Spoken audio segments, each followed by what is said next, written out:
कार्यक्रमाच्या दुसऱ्या भागाकडे आपण आता वळूयात आणि ज्यांनी आतापर्यंत किमान 4000 मुलाखती आणि 4 पिढ्यांमधल्या व्यक्तींच्या मुलाखती घेतलेल्या आहेत, म्हणजे पणजोबा, आजोबा, वडील, मुलगा आणि आता कदाचित नातवंडांच्या सुद्धा मुलाखती त्याच घराण्यातले ते घेतील असे महाराष्ट्रातले प्रसिद्ध किंवा देशातले जगातले प्रसिद्ध निवेदक आणि मुख्य म्हणजे ज्यांनी आपली चांगली चालू असलेली नोकरी ही सोडून देऊन निवेदन आणि मुलाखत घेणे वगैरे अशा स्वरूपाचा पत्रकारितेचा व्यवसाय आणि वेगळ्या प्रकारच्या पत्रकारितेचा व्यवसाय हा स्वतःहून स्वीकारला आणि तो स्वीकारून 38 वर्ष चालवला.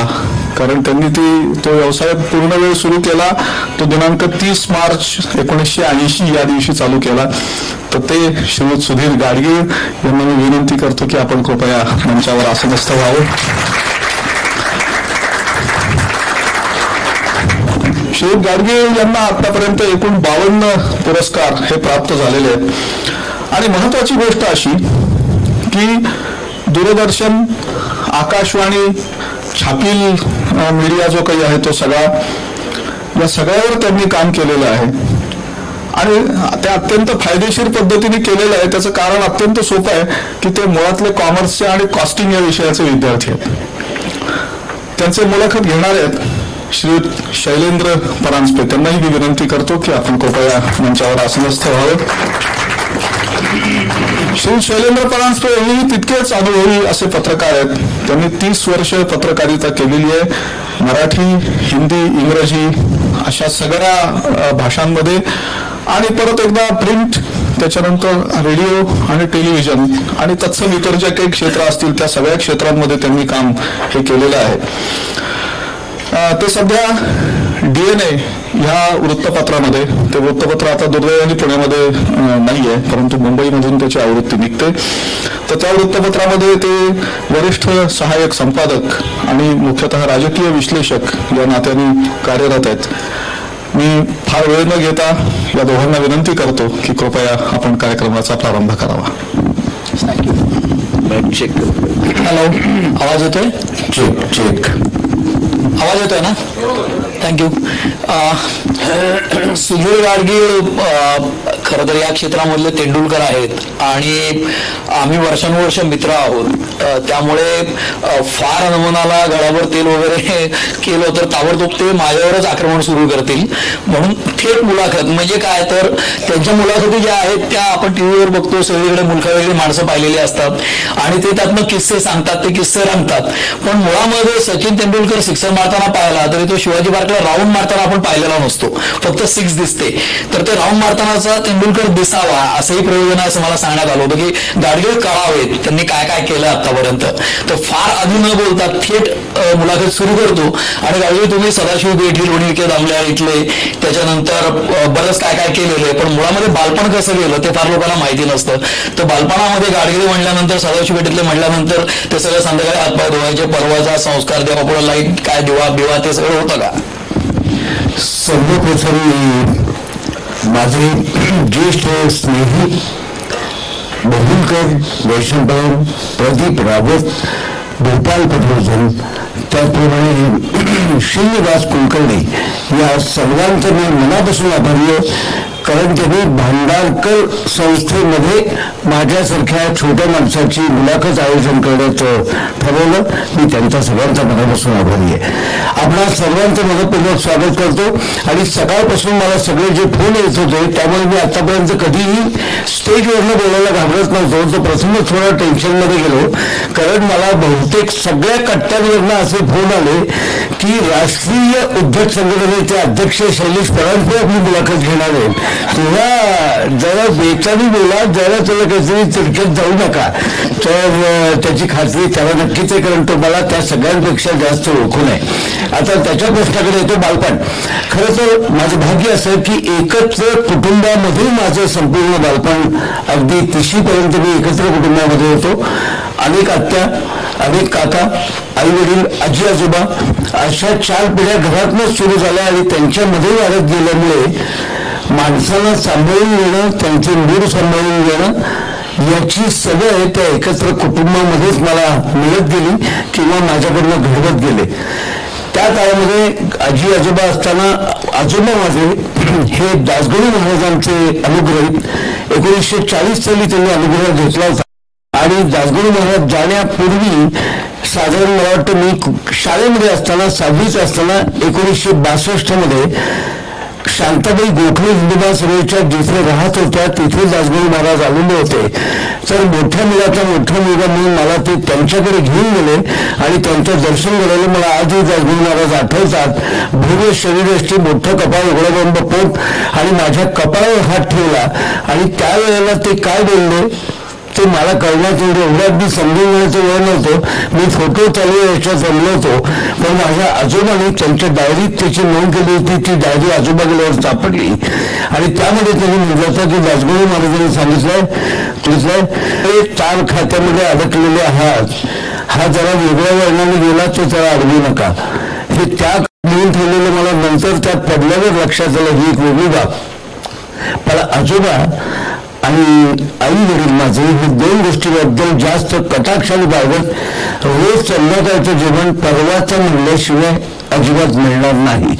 त्यामुळे ते स्तोत्र पाठांतर आपोआप होत गेलं आणि रोज सकाळी 10 वेळी तरी शुद्ध लेखन म्हणजे नुसतं व्याकरणदृष्ट्या आणि एकूणच तर नंतरच्या पत्रकारितेमध्ये कॉप्या लिहित असताना 25-25 पानं जराही खडाखोड न होता सलगपणे लिहिता आलं. ते त्यावेळेच्या त्या शुद्धलेखनाचाही लिहून घेण्याचाही परिणाम असेल. अजूनही ते अक्षर उत्तमपणे माझं टिकून आहे. त्याचं क्रेडिट सगळं त्या आजी आजोबाला जातं.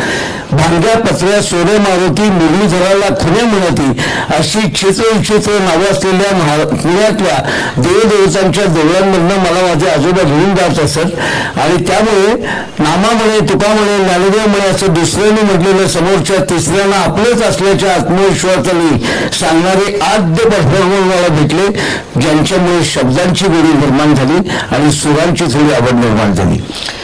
पण हे सगळं बालपणी झालं. त्याच्यानंतर तुम्ही मी ज्या शाळेत शिकलो त्या नूतन मराठी विद्यालयात म्हणजे नुसते मावाली विद्यार्थी वगैरे असे काही लोक म्हणायचे अपभ्रंश करून, तर त्याच्यामध्ये नेमका काय संस्कार झाला? कारण नोमळीत तुमच्या काळात माझ्या वेळेचे सर शिक्षक नसणार, कारण आपल्यात वय 15-16 वर्षाचं अंतर आहे. म्हणजे तुम्ही तरुणच आहात अजून, मीच माझ्या होणार आहे. परंतु तुमच्या काळातले सर कोण होते आणि काही वेगळा संस्कार किंवा शिकायला नोमळीत काय मिळालं? कारण घडलो ते नोमळीमुळे असं आम्ही सगळेच सांगतो. काय संस्कार होते? 100% तिथे नुसतं अभ्यास उत्तम करून घेणं असं नव्हतं. त्याच्या पलीकडची गोष्ट म्हणजे दर 100 व्यवहार अन्य काही उपक्रम असत. ते उपक्रम म्हणजे एक चमत्कार मंडळ घडून होतं ज्याच्यामध्ये जादूचे प्रयोग शिकवत. पुढे कर्नल झालेले विजय अधिकारी हे ते प्रयोग शिकवत असत आणि त्या प्रयोगाची जादू जी आहे ती क्षणात कळणारी होती. पण समोरच्या बसलेल्यांना हिप्नोटाईज कसं करायचं हे अधिकारी त्या चमत्कार मंडळात शिकवत असत. कुठेतरी त्या संस्काराचा उपयोग पुढे सभागृहात लोकांसमोर जाताना बोलत असताना झाला असावा. अजून एक उपक्रम होता शाळेमध्ये, 777 साबण विक्री स्पर्धा आणि 501 साबण विक्री स्पर्धा. अगदी अनोळखी माणसांकडे जाऊन तुम्ही साबण तेल विकायचा आणि त्याच्या याच्यामध्ये सर्वाधिक विक्री करणाऱ्याला पारितोषिक दिलं जात असे. तर मला सलग 3 वर्ष ते पारितोषिक मिळालेलं होतं. माणसाला जाऊन उत्तम पद्धतीनं आपली गोष्ट सेल करणं याचा हा प्राथमिक धडा त्या शाळेच्या काळातच झालेला आहे. आता आमची पिढी जे गाडगिळांना मार्केटिंग जमतं जे म्हणतात त्याच्यामुळे मलाही माहिती नव्हती की ते साबण विकल्यामुळे निर्माण झाले. ठीक आहे, ते झालं तुमचं विक्री कौशल्य वगैरे. परंतु तुमच्या काळामध्ये संस्कार देणारे काही शिक्षक होते का? कारण आमच्या काळात मावा जोशी सर होते किंवा आम्हाला आपले जोशी सर होते, अभ्यंकर सर होते. तर असे काही संस्कार देणारे किंवा काही वेगळा म्हणजे आमचे मुख्याध्यापक या बाबतीत संस्कार देणारी उत्तम व्यक्ती होती. त्यांचं नाव दबडगाव, रामा दबडगाव. दबडगाव सरांनी एक गोष्ट केलेली माझ्या आधी लक्षात आहे. पुढे जो नाटकातनं आपल्या सगळ्यांपर्यंत पोहोचला, नंदू पोळ, दुर्दैवानं त्याचं निधन झालं. तो अगदी एवढ्याशा उंचीचा होता. तर शाळेमध्ये छोट्या आणि मोठ्या सुट्टीमध्ये तो बाहेर जायला लागला की त्याला टपल्या मारणं, चिंकोट काढणं असल्या गोष्टी शाळेमधली मुलं करत. त्यामुळे तो नर्वस होऊन शाळेतल्या वर्गातल्या खिडकीमध्ये जाऊन बसायचा, बाहेर यायचाच नाही. दबडगाव सरांनी हे एकदा पाहिलं आणि दबडगाव सर आतमध्ये गेली सुट्टीमध्ये, त्यांनी नंदीला उचलवलं, आपल्या हात बरोबर घेतलं. त्यांना कळलं कुठं की म्हणजे तिथे शाळेमध्ये रोज चक्कर 3ला मारत असत. त्याच्यात तर एकदा दिसलं की आज रोज इथे बसतो, म्हणून त्यांनी चौकशी केली, आत का नाही येत, बाहेर का नाही येत. तर तो म्हणला मारतात मला, म्हणून मग त्यांनी हात धरला, त्याचा बाहेर काढलं आणि अवघ्या शाळाभर स्वतःच्या बरोबर शाळा चालू झाल्यानंतर मुद्दाम फिरवलं की हा माझा माणूस आहे, मुलांपर्यंत पोहोचावं. आणि त्यानंतर त्या नंदीबोळचा त्रास सगळा संपूर्ण बाजूला पडला. तर अशा धर्तीचंही एखाद्याच्या शारीरिक व्यंगावरनं त्याला त्रास देऊ नये, त्याच्याशी कसं महत्वानं वागलं पाहिजे असेही संस्कार त्या शाळेमध्ये होणार. मग त्या घटनेनंतर कारण आपले नंदूकाका कट्ट्यावरचे मित्र आहेत, तर त्यांचा न्यूनगंड कमी झाला होता का? म्हणजे त्यांच्यात काही फरक पडला का त्या कृतीमुळे? मुळात वाजवीपेक्षा जास्तच न्यूनगंड झाला, कारण मुळात ते सदस्यपेटी नारायणपेठी होतं. तुम्ही बेटी असला नंतर ते मस्त एकदम बिंदास सगळीकडे वागत. त्यांनी नंतर स्टेजवर काम पण केलं. बरोबर आहे, पण बाहेरच्या याच्यात नाही, शाळेच्या संमेलनात पण त्यांनी काम केलं. ते प्रत्येक संमेलनामध्ये 7 ते 8 मिनिटं श्वासावर किंवा कंट्रोल असायला पाहिजे. ते सनई वाजवणानं प्रत्येक संमेलनाची सुरुवात करत आणि ते नाकाने सनई वाजवत असत नंदीपोळ.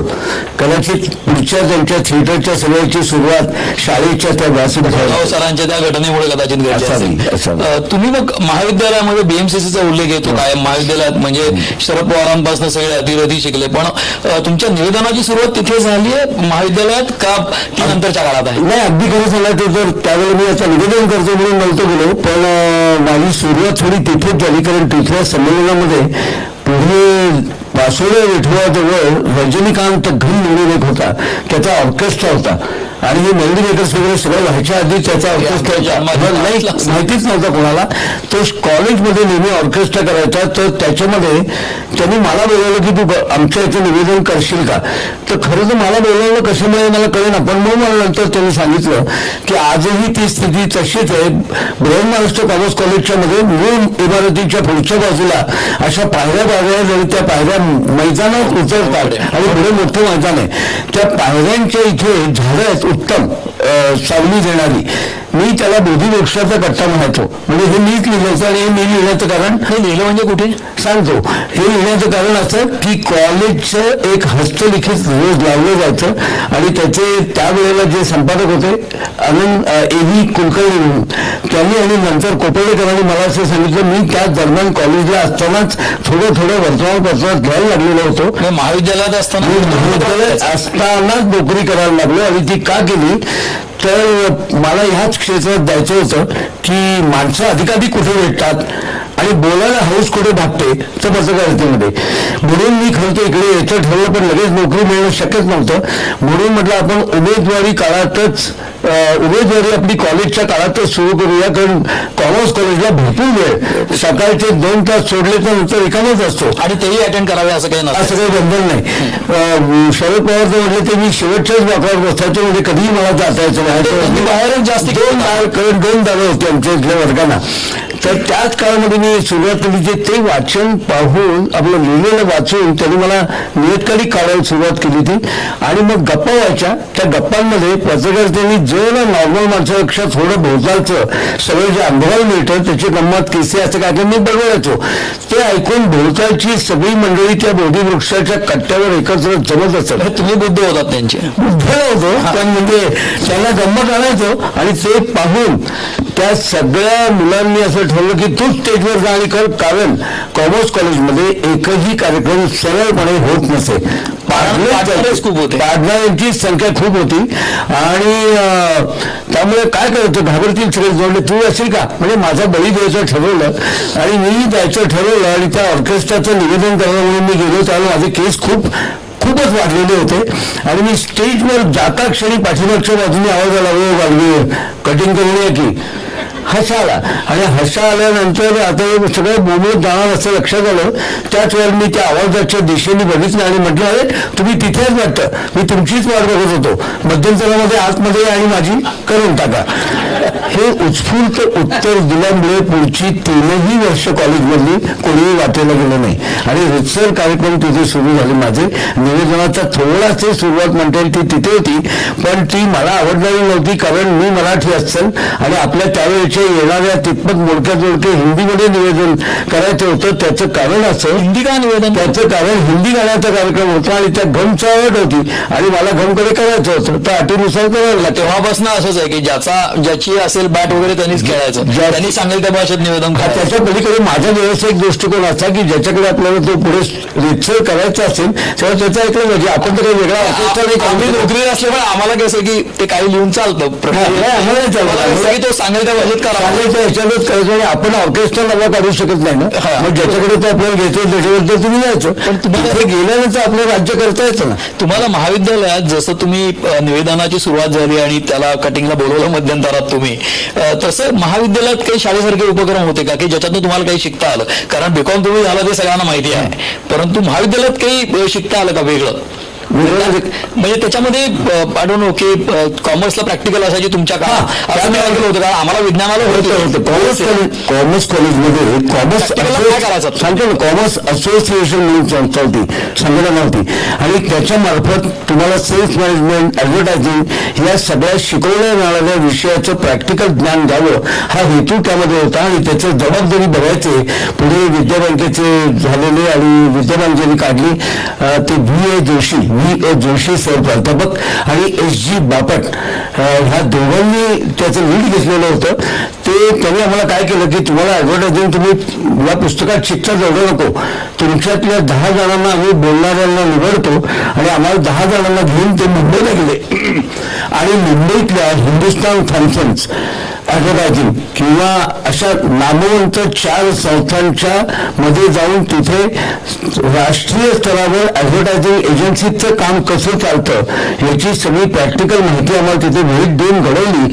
तिथल्या डायरेक्ट चेअरमन पासून सगळ्यांना आम्हाला त्यांनी भेटी घालून दिल्या आणि बोलायला सांगितलं. त्यामुळे पुस्तका पलीकडचं प्रॅक्टिकल अलीकडे येत आहे. आम्हाला ते त्या वेळात म्हणजे 67, 68, 69 साली आम्हाला ही जाहिरात एजन्सी मुंबईतल्या टॉपच्या सगळ्या पाहता आल्या आणि त्याचाच एक भाग म्हणून त्या दौऱ्यामध्येच विजय जोशी असं म्हणाले. विजय जोशी सर म्हणजे आमच्या वरुणराज भिड्यांचे जे गुरु त्यांचा पुरस्कार सुरू करण्यात पुढाकार घेतले. बरोबर, तेच विजय जोशींना ते त्यांचे वडील अनंत जोशी आपल्याला बातम्या देतात म्हणून दिल्लीवरनं बातम्या द्यायचे आणि विजय जोशी स्वतःही आकाशवाणीवर काम करायचे. आणि त्यांना जेव्हा मी निवेदनाच्याकडे कल माझा झुकतोय असं थोडंसं त्या 2 वर्षात लक्षात आलं तेव्हा ते म्हणले या ऍडव्हर्टायझिंग एजन्सीच्या पलीकडे जाऊन मी तुला अजून एक संधी देतो असं म्हटलंच नाही, त्यामुळे तुला अजून एक गंमत दाखवतो. आणि ते थेट मला अमीन सयानीच्या पुढ्यात घेऊन गेले. तुम्ही महाविद्यालयात असताना आणि नंतर माझी कमर्शियल झालेली मोठी मुलाखत सगळ्यांनी पाहिली, पण अमीन सयानीची पहिली मुलाखत कॉलेजच्या काळामध्ये विजय जोशींमुळे कॉमर्स असोसिएशनच्या संघटनेच्या माध्यमातून मुंबईमध्ये त्या काळात तो त्यावेळेला भेटणे मुश्किल असायचं, अशा काळात अमीन सयानीची पहिली मुलाखत झाली. म्हणजे तुमचा तो श्रीगणेशा मुलाखतींचा अमीन सयानी बसण्यात आलं, खरं म्हणता येईल. ओके. पण मग महाविद्यालयीन जीवन संपलं आणि बीकॉमला म्हणजे आता आजच्या काळातही जसं आहे की बँकेत बँकेत कुठेतरी चिकटला, कारण तुमचे वडील आणि आजोबा पोस्टात होते त्यामुळे चिकटवण्याचे संबंध खानदानी आहे तुमचा, तर त्यामुळे मुलाला चिकटावं असं त्यांना वाटलं नाही का? आणि तुम्ही पत्रकारितेत कुठनं बसला एकदम? मी सांगितलं ना, मी हे पुढे टाळण्याकरता आधीपासूनच कॉलेजला असताना पत्रकारितेत सुरुवात केली. कॉलेजची कुठे करायचं पत्रकारिता? सांगतो ना, अगदी सुरुवातीला किशोर देवधर म्हणून केसरीमध्ये होता आणि तो किशोर देवधर एकदा मला अनेक समारंभामध्ये मी बसायचो, मला पाहायचा आणि तो म्हणत एवढ्या प्रेमाने भाषण ऐकतो, भाषणाची कॉपी लिहायला सुरुवात कर. म्हणजे कशी करणार? तो मला बातमीदार म्हणून मी आहे म्हणजे कुठे येऊ. तो मला केसरीमध्ये घेऊन गेला आणि रामभाऊ जोशींच्या बरोबर त्यांनी गाठ घालून दिली आणि माझी पत्रकारितेची उमेदवारी माझ्या कॉलेजच्या काळातच सुरू झालेली आहे आणि तिथे मी केसरीमधनं आरंभ केला. मग त्याच वेळेला पुढे काही दिवसानंतर माझी आपली यांच्याशी ओळख झाली. केसरीच्या पाठोपाठ सकाळमध्ये विद्यार्थी घ्यायचे असं कळलं म्हणून मी सकाळमध्ये त्याला अर्ज केला आणि खुद्द नाभी पवळेकरांनी माझी मुलाखत सकाळमध्ये तयार घेतली. माझ्या आधी अशोक जैन, दिनकर गांगल ही सगळी मुंबईला गेलेली मंडळी सकाळमध्ये उमेदवारी करूनच गेलेली होती. तिथेच मला उमेदवारी करायची संधी मिळाली आणि कायम सुटामध्ये असलेले नाभी पवळेकरांच्या पुढ्यात एकटं बसून त्यांच्या प्रश्नाला उत्तर देताना मला एक क्षणभर टेन्शन आलं, पण नंतर लगेच गप्पा मारल्यासारखं मी मला सुरुवात केली आणि मी सकाळी जॉईन झालो. आणि कुठेही पहिल्यांदी बातमी जरी करतो, तुमचा अनुभव असेलच, तुम्हाला माहिती असेल किंवा तुम्ही ते टाळली असेल, पण साधारण पहिल्यांदी धार्मिक समारंभ देतात रिपोर्टिंग करायला, कारण त्याला अनुभवी लोक धार्मिक निर्मितीला कुठे जायचं किंवा मंडई बाजार वगैरे पाठवतात. तसं मला आरंभाला सकाळमध्ये ह्या सगळ्या घटनांकडे पाठवलं आणि मग हळूहळू सकाळमधनं वेगवेगळ्या याच्यात जाता जाता सकाळ पण बाजूला पडलं. आणि त्यावेळेला तेजस्वी नावाचं एक साप्ताहिक, पुढच्या एका टप्प्यात मी धावत्या स्वरूपात सांगतो, तेजस्वी नावाचं एक साप्ताहिक बऱ्याच पत्रकारांनाही माहिती नसेल. हा तेच, कारण आम्ही जे काही पुण्यातली साप्ताहिक स्वराज्य वगैरे आमच्या लहानपणी, पण तेजस्वी ते फार चाललं नाही का, म्हणजे 1.5 वर्ष चाललं. आणि ते कोणाचं होतं सांगतो बघा, तुम्हाला मजा येईल त्याची कळेल. विश्वासराव चौगुले आणि शंतनुराव किर्लोस्कर या 2 उद्योगपतींनी ते चालू केलेलं होतं. आणि मराठीमधलं इंडिया टुडे यायच्या आधी त्या धर्तीचं वृत्त साप्ताहिक करायचं या संकल्पनेतनं ते केलं होतं. आणि तसं करायचं असल्यामुळे महाराष्ट्रातल्या वेगवेगळ्या वर्तमानपत्रातले वरिष्ठ संपादक सगळे मिळून 32 जण पुण्याला त्या तेजस्वीमध्ये जॉईन झालेले होते. आमचे बॉस त्यावेळेला होते टाइम्सचा राजीनामा देऊन आलेले प्रसन्नकुमार अभ्यंकर. बापरे, अशी सगळी मंडळी, बऱ्याच जणांना तेजस्वी नावाचं असं काही तुम्ही काय कव्हर करायचं. मला त्यावेळेला मुंबई राजची पॉलिटिकल करस्पॉन्डंट म्हणून नेमलं. प्रसन्नकुमार अभ्यंकर ही मंडळी तर खूप सिनियर, तुम्ही तेच सांगतो. ते कशामुळे सांगितलं ते सांगतो. ही सगळी वरिष्ठ मंडळी माझ्यापेक्षा राजकीय पत्रकारितेचा अनुभव असलेली मंडळी असताना मला मुंबईला जाऊ दिलं. त्याचं कारण एकच माझं क्वालिफिकेशन होतं, सगळ्या स्टाफमध्ये मुंबईला जायला तयार असलेला मी एकटाच होतो. मुंबईला जाण्याचं कारण काय होतं, म्हणजे इथे काही भांगडी केलं नव्हतं नाही. त्यांचं असं म्हणणं होतं की सगळ्यांनी मुंबईमध्ये प्रत्यक्ष पॉलिटिक्स जिथे घडतं तिथे जाऊनच त्याचं रिपोर्टिंग आणि सगळे कॉन्टॅक्ट वाढवले गेले पाहिजेत. आणि म्हणून मुंबई जायला कोणी तयार नव्हतं. टिपिकल सगळे पुणेकर आपले, ते म्हणजे तुम्ही टिपिकल नाही आता 100% आधी आहे. त्याचबरोबर ही फ्लेक्झिबिलिटी पण आहे की आपल्याला जर यांनी आपल्याशी आगाऊपणा करू नये असं म्हणजे यांनी म्हणलं त्यांनी करू नये म्हणून आपण थोडा आणखी वेगळा अनुभव घेतला पाहिजे. म्हणून मी मुंबईला गेलो आणि मुंबईच्या माझ्या त्या काळातल्या मला खूप उपयोग झाला. तिथे किती काळ काम केलं तुम्ही तेजस्वीमध्ये मुंबईत? 1.5 वर्ष. त्याचे काही अन्य पुढच्या करिअरसाठी फायदे झाले? मुंबईच्या मुक्कामाचा खूपच फायदा झाला. म्हणजे उदाहरणार्थ मुंबईमध्ये वसंतराव नाईक अंतुले या सगळ्यांपासून त्या मुख्यमंत्र्यांशी बाहेरनं आलेल्या एखाद्या तरुण पत्रकाराला थेट फारसा ऍक्सेस नसायचा. तो मला मधु शेटे नावाचा आपल्याला माहिती असेल, जो कम्युनिस्ट कार्यकर्ता होता पण एक ज्येष्ठ वार्ताहर होता. त्यांनी माझं गाठ घालून दिली आणि त्याच्या माध्यमातून या मुख्यमंत्र्यांच्या गाठीभेटी चालू झाल्या. तिथे आणखीन एक व्यक्ती मला भेटली, त्यांचं नाव देवयानी चौबळ. म्हणजे सिने पत्रकारितेमध्ये स्टार अँड स्टाईलला त्या फ्रँकली स्पीकिंग नावाचा कॉलम लिहायच्या. आणि त्यांच्याकडे ओळख होण्याचं काही कारण नव्हतं, सर्वार्थाने ज्येष्ठ होत्या त्या. पण त्यांना पॉलिटिकल करताना त्या कशा भेटला, म्हणजे व्हॉट वॉज द रिझन? हा, त्यांचं कारण असं होतं की वेगवेगळ्या सिनेमाच्या कार्यक्रमांना पण कव्हर करायला आता मी एकटाच होतो तिथे. त्यामुळे राजकारणापासून सिनेमापर्यंत सगळ्या गोष्टींना मलाच तेजस्वीता म्हणून जायला मिळायचं. त्यामुळे त्यावेळेच्या अन्य वर्तमानपत्राच्या विविध विषयामध्ये काम करणाऱ्यांना भेटायचं यांच्या वतीनं मी एकटाच. त्यात त्यांची भेट झाली होती. त्याचा फायदा थोडा पुढच्या टप्प्यावर झाला. मनोहर साप्ताहिकाच्या वेळेस त्याचा उपयोग जास्त झाला. मी नंतर तेजस्वी नंतर मनोहर साप्ताहिकामध्ये गेलो.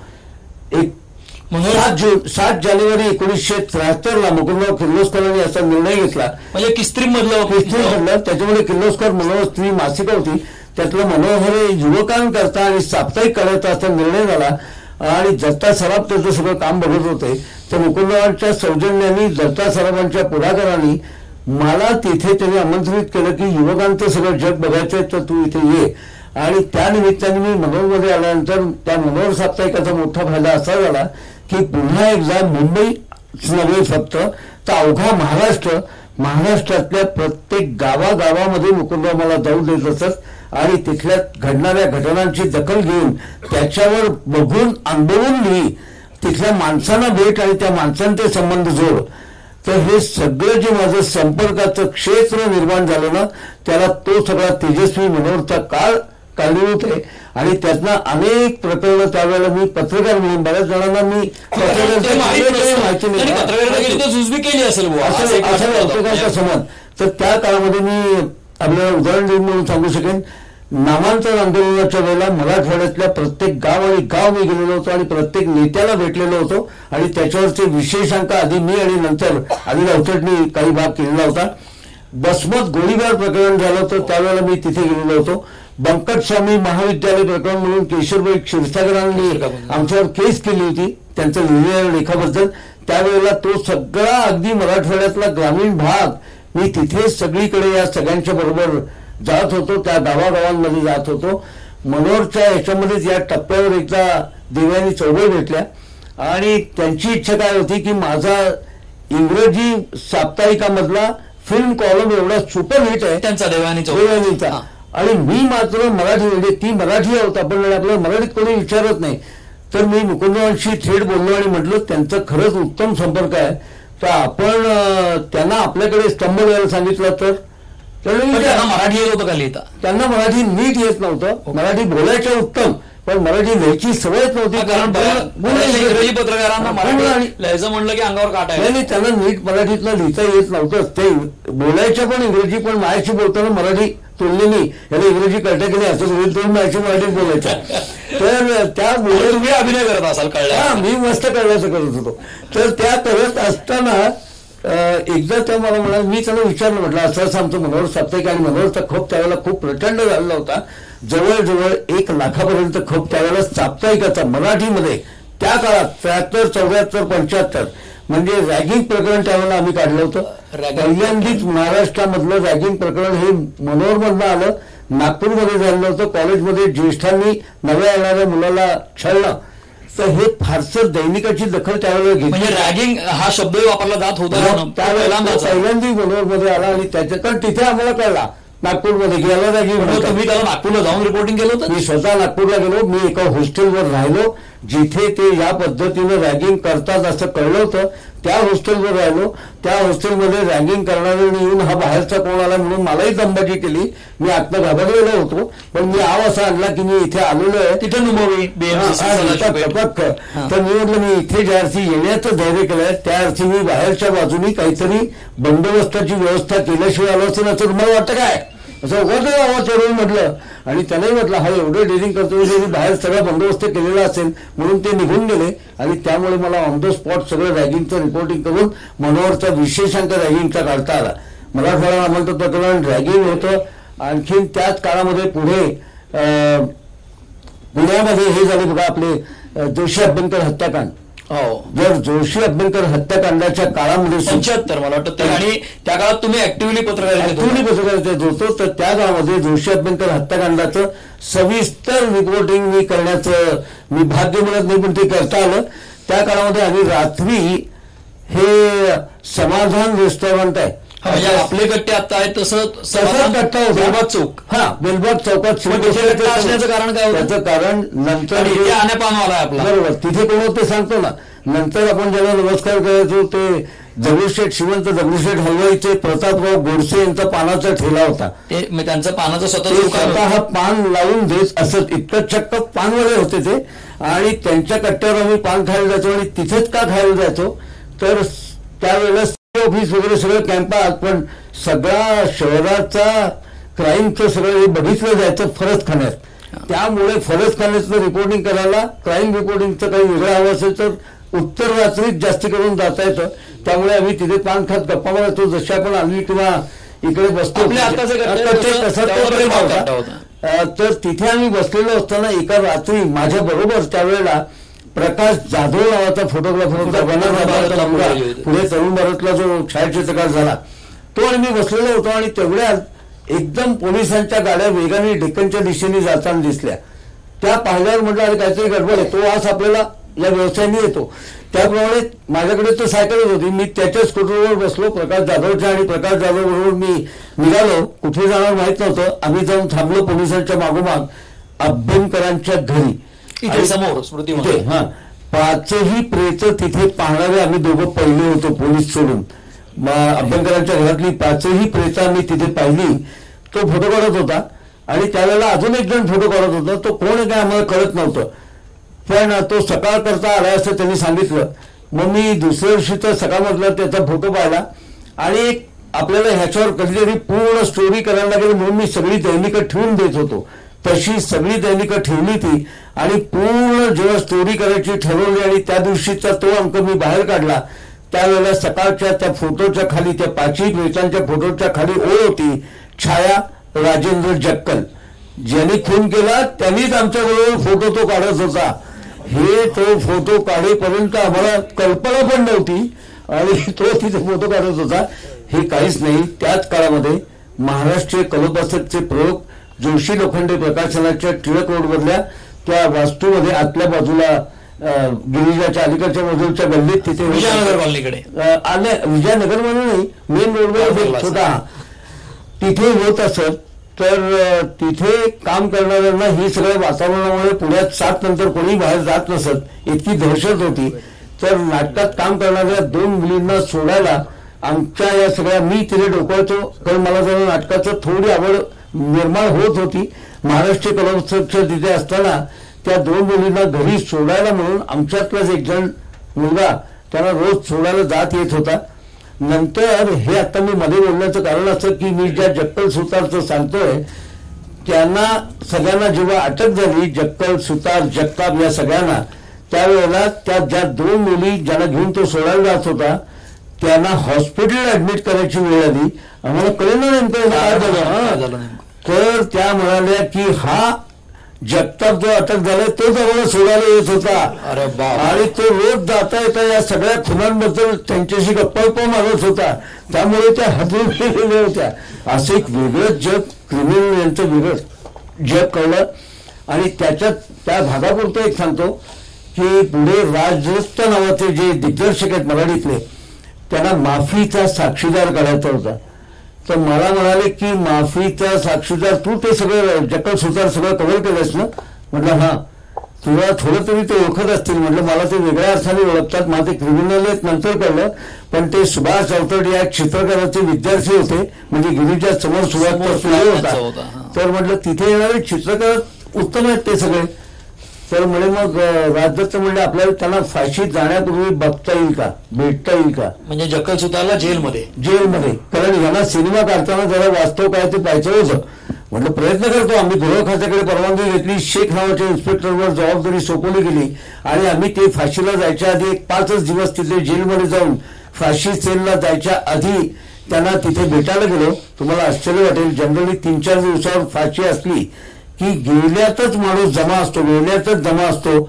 आम्ही तिथे पोहोचल्यावर जक्कलने अशी खून केली आणि त्या ज्या सगळ्या बॅरक होती त्याच्या इथे मला बोलवलं. म्हणलं माझे काम आहे. म्हणजे काय नाही, माझ्या प्रेयसीला एवढी चिठ्ठी देणार का माझी. म्हटलं अरे चिठ्ठी कसली देतो. म्हटलं पुढे काय लफडे असेल. मी आपलं ज्या शेखने मला परवानगी दिली होती त्याच्याकडे ती चिठ्ठी सुपूर्द करून टाकली आणि तिथनं बाहेर पडलो. तर अशी ही जक्कल स्टोरी वर्तमानपत्राच्या माध्यमातून भेटायला लागत असताना आणि स्टोरी कव्हर करत असताना त्या काळामध्ये होऊन गेलेली ही एक गोष्ट, पत्रकारितेच्या माध्यमातून सामोरं जायला लागलेल्या अनोख्या गोष्टीतली ही एक गोष्ट होती. पण तुमचं जे सगळं करिअर आहे मुलाखतींचं, त्याच्यामध्ये जसं मुंबईत देवयानी चौबळांमुळे तुम्ही फिल्मस्टार्सना भेटला असाल किंवा ते सगळे मोहमयी जग आहे, तर त्याच्यामध्ये कुठे हा कॉम्प्लेक्स येत नाही का. कारण सदाशिव पेठेतला माणूस दिल्लीत जाऊन जरी हिंदी बोलला तरी मलाही विचारायचे पुण्यात नाही का, असं म्हणजे विचारायचे पुण्यातले का. तर तुम्हाला मुंबईत काही तो कॉम्प्लेक्स किंवा असा आला नाही. सांगतो. आणि देवयानी चौबळांमुळे काही त्याचा फायदा झाला का त्याचा. 100% आणि तो काय झाला नाही. तुमच्या जडणघडणीकडे काही लोकांना कळावं या दृष्टीने मी बरोबर नाही नक्की सांगतो मी. कारण उलट नुसते किस्से कथनापेक्षा या पद्धतीने कसं घडत गेलो आणि त्याला कोण कारणीभूत ठरलं आणि त्याला माझी करिअर कशी कारणीभूत ठरली हे सांगणं अगदी नक्की आवडेल मला.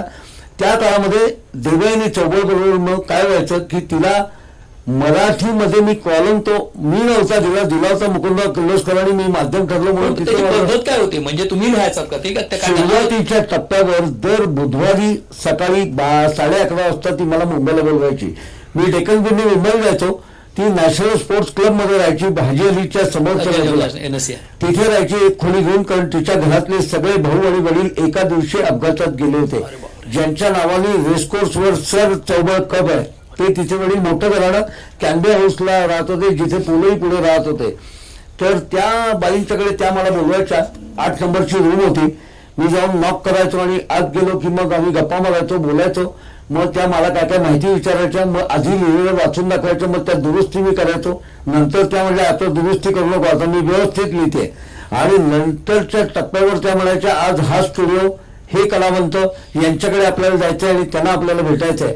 आणि एरवी मराठी पत्रकारितेमध्ये फारसं चटकन त्या काळात जेवढं सिनेमाच्या इंडस्ट्रीतल्या लोकांना सहजतेने जाता येत नव्हतं, त्या काळात केवळ देवयानी चौबळमुळे मला अशा हिंदी सिनेमाच्या जगतातल्या अनेकविध समारंभाचं पहिलं रिपोर्टिंग करायला संधी मिळाली. उदाहरणार्थ राजेश खन्ना आणि डिंपलच्या साखरपुड्याला मी एकटा हजर होतो. नाही, एकटा म्हणजे त्या सगळ्यांच्या याच्यामध्ये मराठी पुण्याचा असं मी एकटा होतो. आणि तो आता तुम्ही एक्सप्रेस वेनी जाताना कामतचं हॉटेलाचं बोर्ड लावलेलं दिसतं, त्या हॉटेलमध्ये तो साखरपुडा झालेला होता.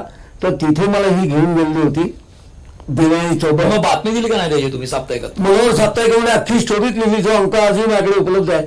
कारण तोपर्यंत त्यांचा असा साखरपुडा होतो याची फारशी कुणकुणही कोणाला नव्हती. म्हणजे पण आधी ब्रेकिंग स्टोरीचा जो काळ आहे, दीपिका पदुकोणने अंगठी कुठली घातली, तर तसं त्या काळात त्यांच्या लग्नाची त्याची बातमी आलीच नव्हती. कारण तोपर्यंत त्यांनी जाहिरात केलं नव्हतं, त्यांच्या दैनिकांना माहित नव्हतं, त्या काळात नव्हतं. 1 दिवसांनी सगळीकडे आलं. इकडे पहिलं येण्याचं कारण काय, माझ्या क्रेडिटपेक्षा देवयानीचं क्रेडिट मोठं, की देवयानी घरातली होती ना. घरातली म्हणजे राजेश खन्नाची खास दोस्त. आणि राज कपूरनी ते सगळं साखरपुडा आणि लग्न ठरवलेलं असल्यामुळे राज कपूरकडे रोज जाणारी देवयानी चौबळ होती. ती म्हणजे आज तुला एका भारी गोष्टीला घेऊन जाणार आहे, आणि म्हणून त्या साखरपुड्याला नेलं होतं. आणि मग काय मला हातात एवढं हे मिळाल्यावर मी त्याची मनोरमध्ये स्टोरी केली. त्यामुळे त्या अर्थाने ती देवयानीमुळे घडलं. म्हणजे ती स्टोरी किंवा माफ करा मी मधनाच इंग्रजी शब्द वापरतोय, म्हणजे परंतु ती जी बातमी आहे ती मनोहरमध्ये तुम्ही म्हणताय ब्रेकिंग स्टोरी किंवा काय कव्हर स्टोरी आली, ती दैनिकात आलेली नव्हती, त्या दिवशी नव्हती. म्हणजे आमचा अंक बाहेर येईपर्यंत म्हणजे 6 दिवस म्हणजे फक्त एका बहुतेक एक्सप्रेसमध्ये फक्त तिची आली ती. कारण जशी देवयानी दोस्त तसं एक्सप्रेस मधला कोणीतरी दोस्त तर तो तिथे आलेला होता. ते आम्हाला नंतर कळलं की अशी त्याच्यामध्ये पण एक आलेली होती. तो एक तिच्यामुळे झाला. पण न्यूनगंड जो मगाशी आपण नंदू काका पोळांच्या बाबतीत म्हणालो, तसं सदाशिव पेठेतनं उठून मुंबईला जाताना एखाद्या मोठ्या हॉटेलात राजेश खन्ना साखरपुड्याला, तर तिथे तुमचं पेहराव, आज तुम्ही शर्ट चांगला घातला कारण आज खूप वर्षानंतर आता परवडतंय. आणि मलाही मग सांगितलं जरा 12 शर्ट सांगितलं बाबा, मी घातलाच आता, कारण तुमच्या बरोबर बसायचं तर थोडं बरं दिसायला लागेल. तर त्यामुळे तसं त्या काळात आला नाही का कधी? कारण असं की आपले कपडे किती भारी घातले तर राजेश खन्नाच्या पुढे भारीच असणार ना. सांगतो ना, त्याचा एक वेगळाच भाग आहे. ते जी मी दर बुधवारी जायचो आणि मग ती मला कोणाकोणाकडे घेऊन जायची. तर ती मला म्हणली आज ताजमहलमध्ये मोठी पार्टी आहे, अमजद खानची पार्टी आहे, आणि अमजद खानच्या पार्टीला आपल्याला जायचं, तू माझ्याबरोबर चल. माझा खरंच अवतार होता, कारण मी डेक्कन क्वीनमध्ये बसून डेक्कन क्वीनमधून उतरून डायरेक्ट तिच्याकडे जाऊन लगेच पार्टीला जायचं मला माहित नव्हतं. म्हटलं मी असं करू का, जरा कपडे शर्ट चाल रे. आणि आम्ही निघालो आणि वाटेत नेमकी माझी चप्पल तुटली. त्यामुळे मी आणखीन कॉन्शियस झालो की अरे बापरे, आता असं आपण ताजमहल, बरं मी तोपर्यंत ताजमहल पाहिलेला नव्हता. म्हटलं ताजमहलमध्ये जायचं, तिला माझं संकोचनं लक्षात आलं. त्या काळात चांभार वगैरे असतील पण ते काय सांगताय ना की तिथे तसे काय वाटेत काही असेल दुरुस्त करता, म्हणून मी म्हटलं जरा दुरुस्त करून मी पुढे जाऊ. तर ती मला म्हणली, हे बघ इकडे ती चप्पल टाक फेकून, आणि ते समोर दुकान आहे तिथलं 2 स्लीपर घे आणि त्या घालून चल. म्हटलं स्लीपर घालून ताजमहलमध्ये? त्यामुळे मी आणखीन नर्वस व्हायला लागलो. तर तिने काय करावं, तू कॉन्फिडन्स म्हटलास ना. म्हणजे तर त्याच्यात तिचं वाक्य सांगतो, देवयानी मला असं म्हणाली, आपल्यापेक्षा जास्त श्रीमंत, आपल्यापेक्षा जास्त देखणे, पण आपल्यापेक्षा खूप मठ्ठ मंडळी आतमध्ये असतात. आणि मला कायमचाच न्यूनगंड हो, या सगळ्या सोयी जगातला सगळं न्यूनगंड गेला एका वाक्यांनी देवयानीच्या. आणि ती मध्ये आतमध्ये ती तर तिचं राज्यच होतं ना, ती हुकमत करायची, कारण स्टार अँड स्टाईलची होती आणि स्पष्ट द्यायची, फ्रँकली स्पीकिंग नावाप्रमाणे. त्यामुळे तिचं राज्य होतंच. पण तिच्याबरोबर आलेला हा कशाला बोलला स्लीपर बद्दल त्याच्या, म्हणून कोणी बोललं नाही. आणि तिने बोलून दाखवल्यामुळे माझ्या मनात ते सगळं गेलं आणि मी तिथे आतमध्ये जाऊ शकलो. तू आज मुलाखत घेणार आहेस याची मला थोडी कल्पना, म्हणजे ठरलंच की तू घेणार आहेस हे ठरल्यानंतर तुझ्याशी बोलताना पुरावे लागतात. जनरल मी सगळीकडे पुरावे ठेवतोच. गेल्या 45 वर्षाची डायरी आहे आणि गेल्या 45 ते 47 वर्षातला प्रत्येक व्यक्तीबरोबरचा फोटो काढून ठेवला, कारण मला आर्कायव्हल करायची आवड आहे. आणि म्हणून तुला हे जे मी गेलो म्हटलं ना देवयानी बरोबर तिकडे अमजद खानच्या भेटीला, त्या अमजद खानच्या भेटीच्या वेळी माझा अवतार कसा होता ते तुला नंतर फोटो दाखवतो. मी आणला आता याच्यात तो फोटो. नाही म्हणजे मी विश्वासानं मागत असतो, फक्त तुम्हाला मागतो असं नाही, हे मला माहितीये. पण मला जरा जास्त ठामपणाने मी काही काही गोष्टी आणण्याचं कारण तेच आहे की तू शंका कदाचित घेणार नाहीस, कारण आपण अनेकदा गप्पा मारतो. पण अशा गोष्टी अशक्य वाटणाऱ्या ज्या घडल्या आहेत त्याच्याकरता म्हणून मी मुद्दाम काही फोटो ठेवले. उदाहरणार्थ जयंत नारळीकरांच्या बरोबर मी बर्मिंगहॅमला क्रिकेट खेळले, तर ते बॅटिंग करतायत, चंदू बोर्डे बॉलिंग करतात आणि मी फिल्डिंगला समोर त्यांच्या उभा आहे, फोटो आहे. असे सगळे असलं तर दाखवा ना लोकांना, कारण काय होईल की आपण लोक एकमेकांना ठरवलं आणि ही चिठ्ठी म्हणजे सिंह आहे असं लोकांना म्हणतो असं वाटेल, तर एखादा दाखवायला हरकत नाही. एक अगदी मोकळेपणाने सांगतो, राऊतांनी आणि श्रीनिवासनी जेव्हा सांगितलं त्यानंतर आम्ही कुठेही काही भेटलो नाही, कारण हा मुंबईत असतो, कुठेही हे फिक्सिंग नाहीये. नाही, कारण मी माझ्या बाजूनी सावध असतो म्हणून मी आपले फोटो ठेवले. माझ्याकडे फोटो आहेत जवळजवळ 6000, पण मी 4-5च आणलेत, कारण त्या 4-5 फोटोतल्या काही व्यक्ती त्याला ओळखणार आहेत, त्याला त्यांच्यामुळे नारळीकर आणि क्रिकेट. तर मी लंडनला आम्ही गेलेलो, बर्मिंगहॅमला आम्ही याला गेलो होतो विश्व संमेलनाला. मी चंदू बोर्डे, नारळीकर साहेब आणि 1-2 जण होते आणि आम्ही तिथे उतरलो होतो गुप्त्यांच्या बंगल्यामध्ये. तर मधुगुप्ते आणि तिथे बंगल्यामध्ये उतरलेलो असताना असं पाठीमागे बघितलं तर मैदान दिसलं. तर नारळीकर म्हणले मैदान कोणाचं आहे? तर म्हणलं माझं आहे. स्वतःचं मैदान, बंगल्या एवढं मोठं मैदान. तर जेवढं एवढं मोठं मैदान तुम्ही स्वतः खेळता काय अजूनही इथे? तो म्हणलं खेळतो क्रिकेट. असं सगळं बॅट बॉल सगळं आहे का? म्हणलं आहे ना. ते म्हणले जेवण झालं की आपण दुपारी विश्रांतीनंतर जरा खेळू. ते म्हणले तुम्ही नारळीकर साहेब खेळणार? ते म्हणले मी केम्ब्रिजला असताना क्रिकेट खेळत होतो. असं म्हणून आम्ही दुपारी त्यांच्याबरोबर क्रिकेट खेळायला गेलो आणि त्याच्यामध्ये एकदा बॉलिंग टाकायला नारळीकरांना कोण होता चौथं नाव मला बघायची आठवण नाही, नाना पाटेकर. अरे बापरे. पण अनेक लोकांना माहीत नसेल, नाना पाटेकर हा अप्रतिम फास्ट बॉलिंग करायचा आणि गावस्करांनी आता त्यांचं जे पुस्तक आलं नाना पाटेकरांचं त्यात लिहिलंय की ऍक्टिंग मध्ये गेला नसता तर कदाचित इंडिया खेळला असता, असं गावस्करांनी लिहिलंय. त्यामुळे ते सांगायला हरकत नाही, एक अवांतर माहिती म्हणून. तो फोटो दाखवा ना, म्हणजे माझ्यासाठी नाही, माझा विश्वास आहे तुमच्यावर. नाही ते कॅमेरावर दाखवतील कदाचित, माहित नाही मला, असला कोणी कॅमेरा तर आय डोंट नो. ओके. तो कॉपीराईट वाला का विचारा गाडीकरांना.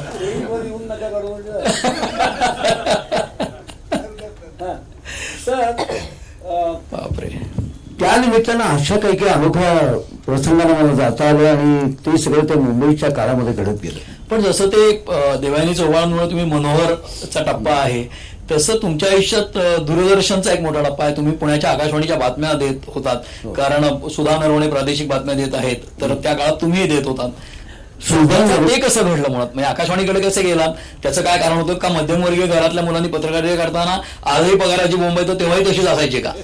अगदी अगदी खरं सांगायचं तर मला या शब्द दृकश्राव्य माध्यमामध्ये यायचं होतं आणि नॅचरली या क्षेत्रामध्ये यायचं तर अशी घरात अपेक्षित असलेली जी नोकरी असते बँकेची मला महाराष्ट्र बँकेचा कॉल आला होता, पण मी तरीही तो कॉल आला होता. म्हणजे अनेक लोक सांगतात मी इंडियाला सिलेक्ट झालो, तुम्ही युपीएससी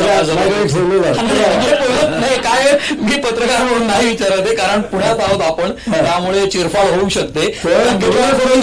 पाण्याच्या टोकरीवर कोणी विचारलं येऊन जा बँकेत, अशी काही म्हणजे ऑर्डर आणि ती ठेवून दिली, कारण अशा शंका येणारच. तर ऑर्डर होती, पण मी गेलो नाही, कारण मला त्या बँकेत वगैरे काही नोकरी करायची नव्हती आणि पैसे जर लागायचे ना तर मी त्यावेळेला आता मोकळेपणाने सांगायला हरकत नाही, सगळी आपली मंडळी आहेत आणि एवढ्या वेगळ्या लाईनवर सगळी मुलाखत चालली म्हणून सांगतो. त्या काळामध्ये मी पहाटे 4ला उठायचो आणि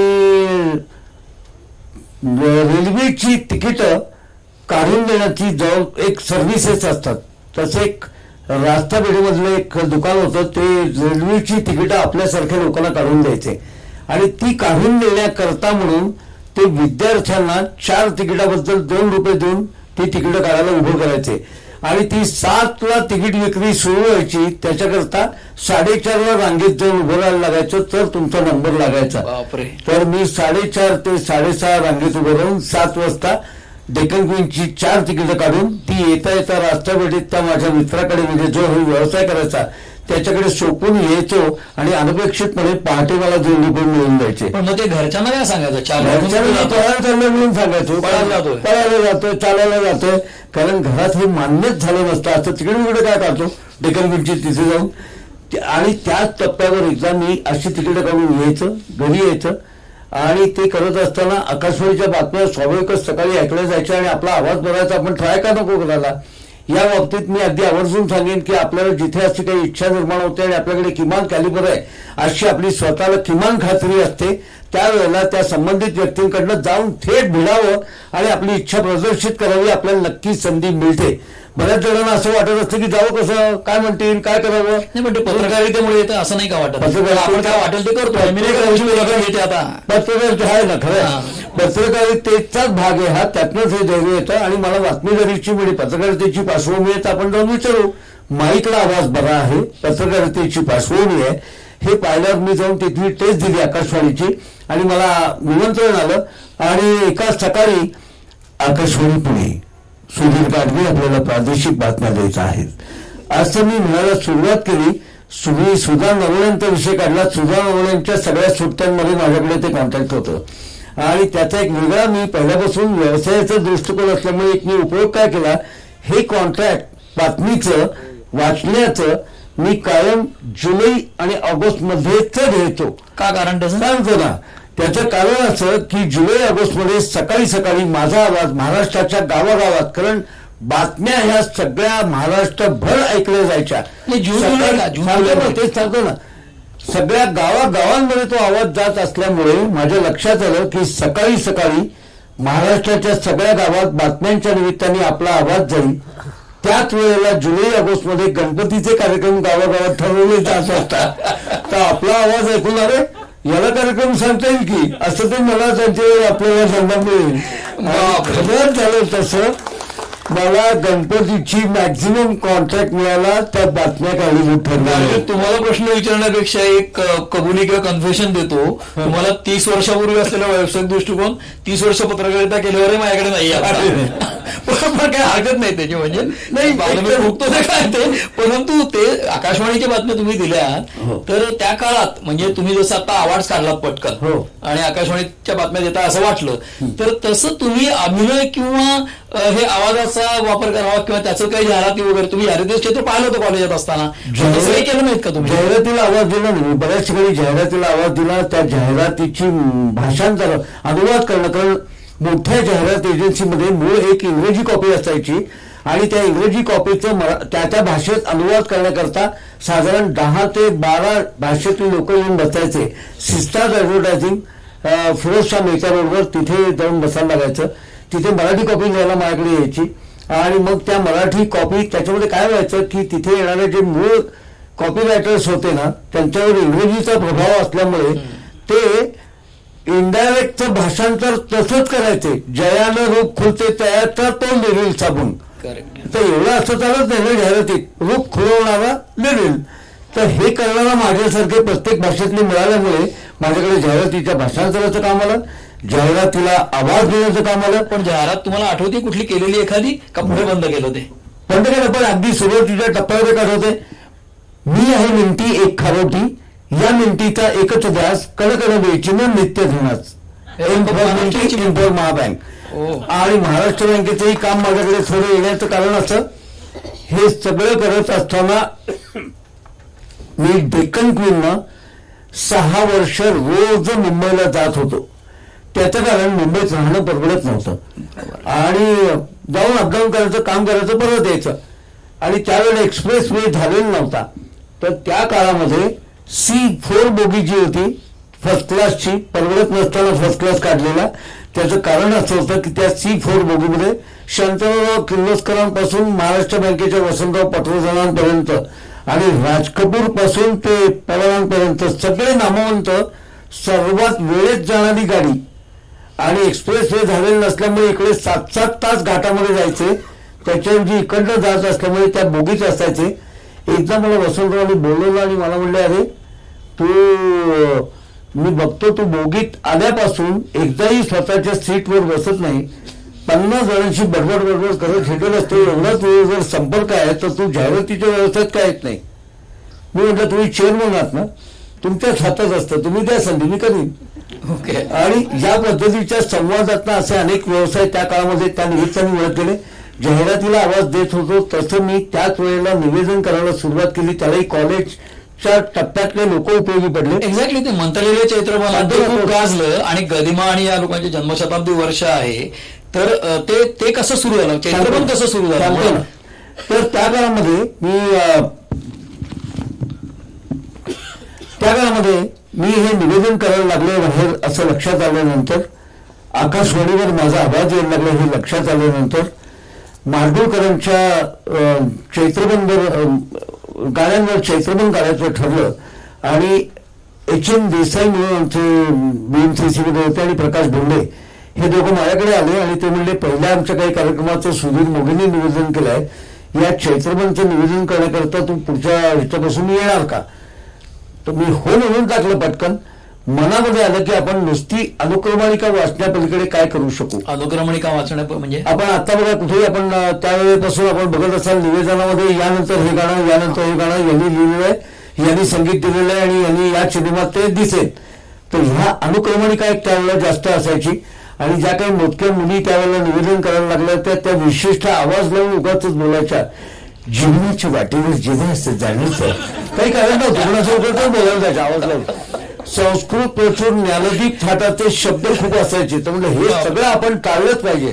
मग काय करता येईल, साधे बोलायचं असेल तर माझ्यावर कोणाचे ऐकण्याचे संस्कार होते, पु ल देशपांडे ज्यांची शताब्दी आहे, जे सहजतेनं म्हणजे माणसं 2000 असतो किंवा 2 लाख तुम्हाला सांगतो बरं का, म्हणजे समोरच्याला वाटतं मला सांगतायत गप्पा मारल्यासारखं ते समोरशी बोलायचे. ते साधे पण आपल्याला भावायचं तर आपलं निवेदन तसंच झालं पाहिजे. मग काय करता येईल अनुक्रमणिके पलीकडे, तर मी थेट माडगुळकरांकडे, थेट बाबूजींकडे, थेट राजा परांजपेंच्याकडे गेलो. पण जाता आलं का सहज नाही? सांगतो पत्रकारितेचा धाडसपणा हा भाग 1. आणि पुन्हा दुसरी गोष्ट अशी, श्रीधर आणि आनंद माझे चांगले मित्र होते. आणि श्रीधर आणि आनंद मित्र का होते हाही गोष्ट माडगुळकरांची मुलं म्हणून नाही, त्याच्यामुळे त्यांना कसं तशा अनेकांची मुलं तुमच्याकडे व्यवसाय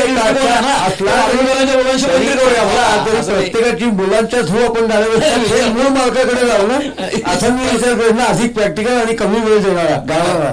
पण यांच्याकडे का दोस्ती झाली, टीव्हीवर जी सुरुवात झाली त्या टीव्हीवरच्या सुरुवातीच्या याच्यामध्ये दृकश्राव्य माध्यमामध्ये काय प्रकारचे कार्यक्रम करायचे याच्याविषयीची फारशी जाणीव बाहेर त्या टीव्ही काम करणाऱ्यांना सुद्धा नव्हती. त्यामुळे चर्चात्मक कार्यक्रम जास्त व्हायचे.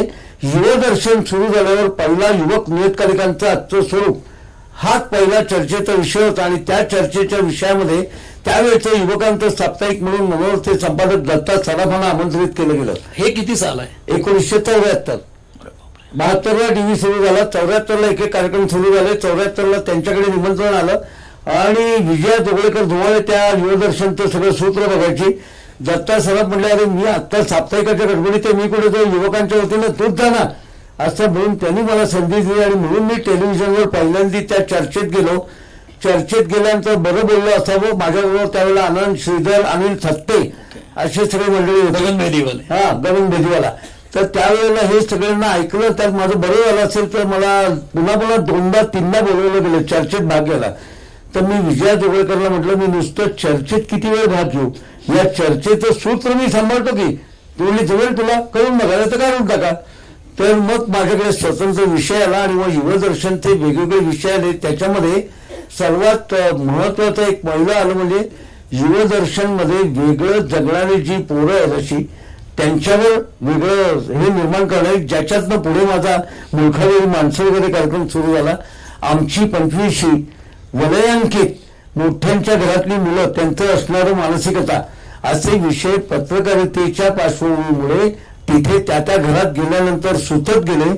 ते मी त्या सगळ्या निर्मात्यांशी गप्पा मारत माहिती करत गेलो आणि मग ती टेलिव्हिजनचं सगळं जगत मला जवळजवळ 7-1 वर्ष खुलं झालं. आमची 25शी मध्ये मी सगळ्या ज्येष्ठ उद्योगपतींपासून साहित्यिकांपर्यंत सगळ्यांना आपलं तरुणपण सांगायला बोलवलं होतं. पहिलीच गंमत एक सांगतो. मी लालचंद हिराचंदांच्याकडे गेलो आणि लालचंद हिराचंदांच्या पेडरवरच्या घरी गेलो आणि त्यांना म्हटलं असं फॉर्म ठेवला, मला विषय मान्य आहे, वेळ मान्य आहे, मानधन मान्य आहे, मी येते, एवढं त्यांच्याकडनं सही घ्यायची होती. तर त्यांच्या बाजूला सौभाग्यवती लालचंद उपस्थित होत्या. त्यांना मराठी उत्तम यायचं, मराठी नाटकाला यायच्या.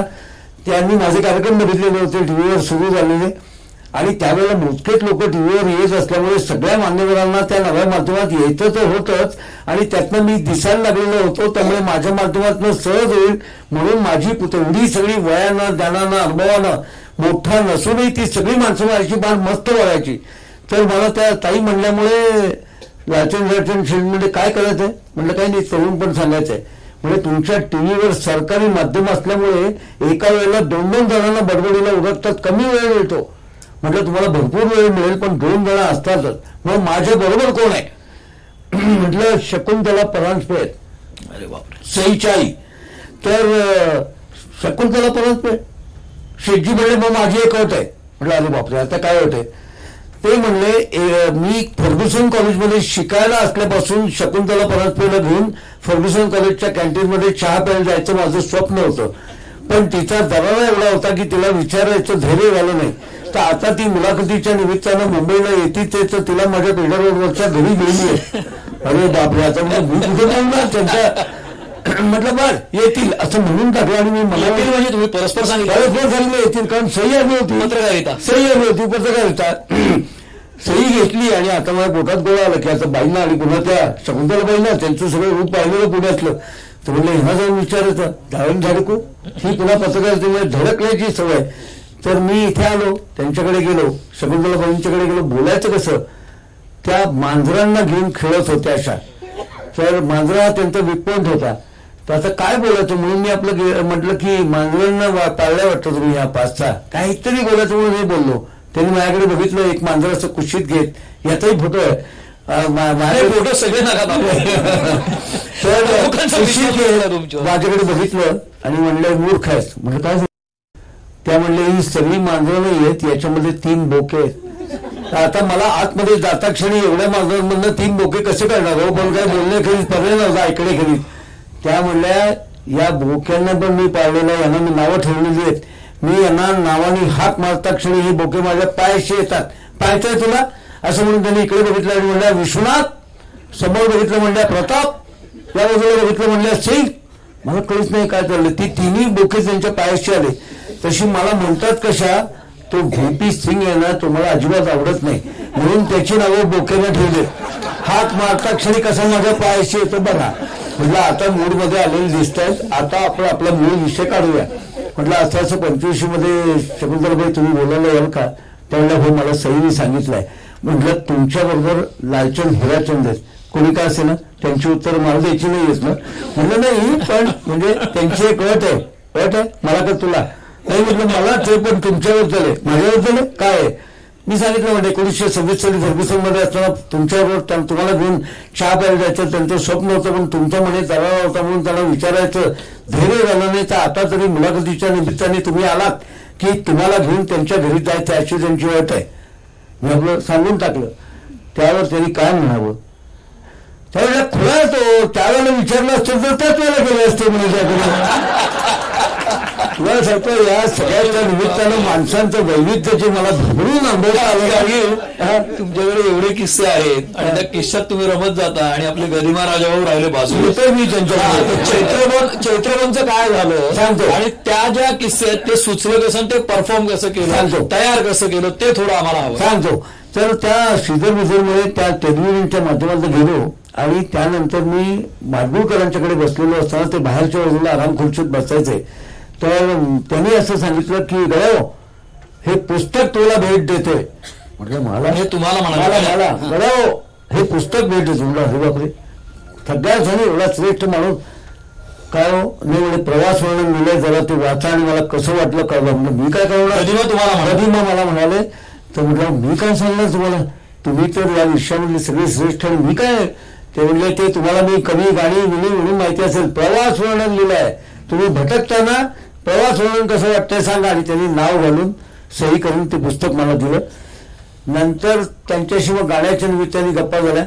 बाबूजींच्याकडे मी ह्याच गाण्यांच्या करता म्हटलं चालीमागच्या गमती घ्यायला जाऊ म्हणून मी त्यांच्या शिवाजी पार्कच्या घरी सेना भवनच्या समोर असलेल्या घरी गेलो. आणि तुम्हाला खरं सांगतो हा ग्रेट माणूस असा बाबूजी की तिथे गेल्यानंतर ते आतमध्ये पुण्याहून आलाय जेवल्याशिवाय जायचं नाही, जेवण बसवायचे इथपर्यंतही ठीक आहे. एक गोष्ट अशी याच्यात म्हणजे थोडंसं मध्ये तुम्हाला थांबवून सांगतो की गाडगिळांना फडक्यांनी आपल्या घरी जेवायला घातलं. हाही भाग सांगा, हाही भाग मोठा आहे. पुढे सांगा. नाही ते खरंच ग्रेट होतं. म्हणजे अतिवाचक नाही पण एक आपली एक फॅक्ट म्हणून नव्हतं. तर ते जेवायला बोलवायचे आणि जेवण दिलं सगळं आणि इथपर्यंत ठीक आहे. जेवण झाल्यानंतर मी आपलं ताट उचलून आत ठेवायला म्हणून जाणार तेवढे थांबा तुम्ही माझे पाहुणे आहात आणि बाजूचं खरकटं सगळं गोळा करून त्या ताटात घालून ते ताट स्वतः नेऊन धुवून टाकणं करणं. मिसेस घरात नव्हत्या, श्रीधर परदेशात होता आणि ते ताट स्वतः धुवून ठेवून देत असत. चुकूनही 3 ते 4 वेळेला मी गेलो, चुकूनही त्यांनी ताटाला हात लावू दिला नव्हता. त्यांच्यासारखा एवढा श्रेष्ठ माणूस ही गोष्ट स्वतः करत होता. हे कमालच होते. आणि मग पुढे सांगतो ना सुवासिनी लाखाची गोष्ट, ऊन पाऊस अशा विविध सिनेमांच्या चालींच्या अनुषंगाने माडगूळकरांशी त्यांचं झालेलं वादविवाद भांडण त्या अनुषंगाने आपण इथे प्रभात रोडवर जे एक प्रभात रोड का भांडारकर रोडवर मला वाटतं पवार क्वार्टर्स म्हणून आहे, पवार क्वार्टर्स पुढे तिथे बऱ्याच वेळा जमत असत आणि त्या तिथे त्यांच्या गाण्याचं काय काय होत असे. एकदा रात्री तिथे बसलेले असताना गाणं काही सुचेना तर रात्रभर बसल्यानंतर माडगूळकर म्हणले चला जरा गुडलकमध्ये जाऊन चहा पिऊन येऊ म्हणून गुडलककडे जायला निघाले. तोपर्यंत लाईट गेले, विजले गेले, म्युन्सिपाल्टीचे 6 वाजले होते. तर ते म्हणाले की अरे घ्या लिहून विजले रत्नदीपनगरात आता जागे वाज यजनात. तर अशा सगळ्या गमती गप्पा मारता मारता तिथे उघडत गेल्या. मग जायचं होतं राजा परांजपेकडे. का तर गाण्याच्या गमती कळल्या, लिहिण्याच्या गमती कळल्या. या चित्रबद्ध झालेली सगळी जी गाणी आहेत ती चित्रबद्ध करणारे राजा परांजपे आणि आंबवलेले चित्रीकरणातला काही किस्सा आहे ना. किस्सा चालेल ना त्यासाठीच विचार हा मी विचारून घेतलं तर किस्स्यात मी कुणा रमलो असं तुम्ही रमलात की बाहेर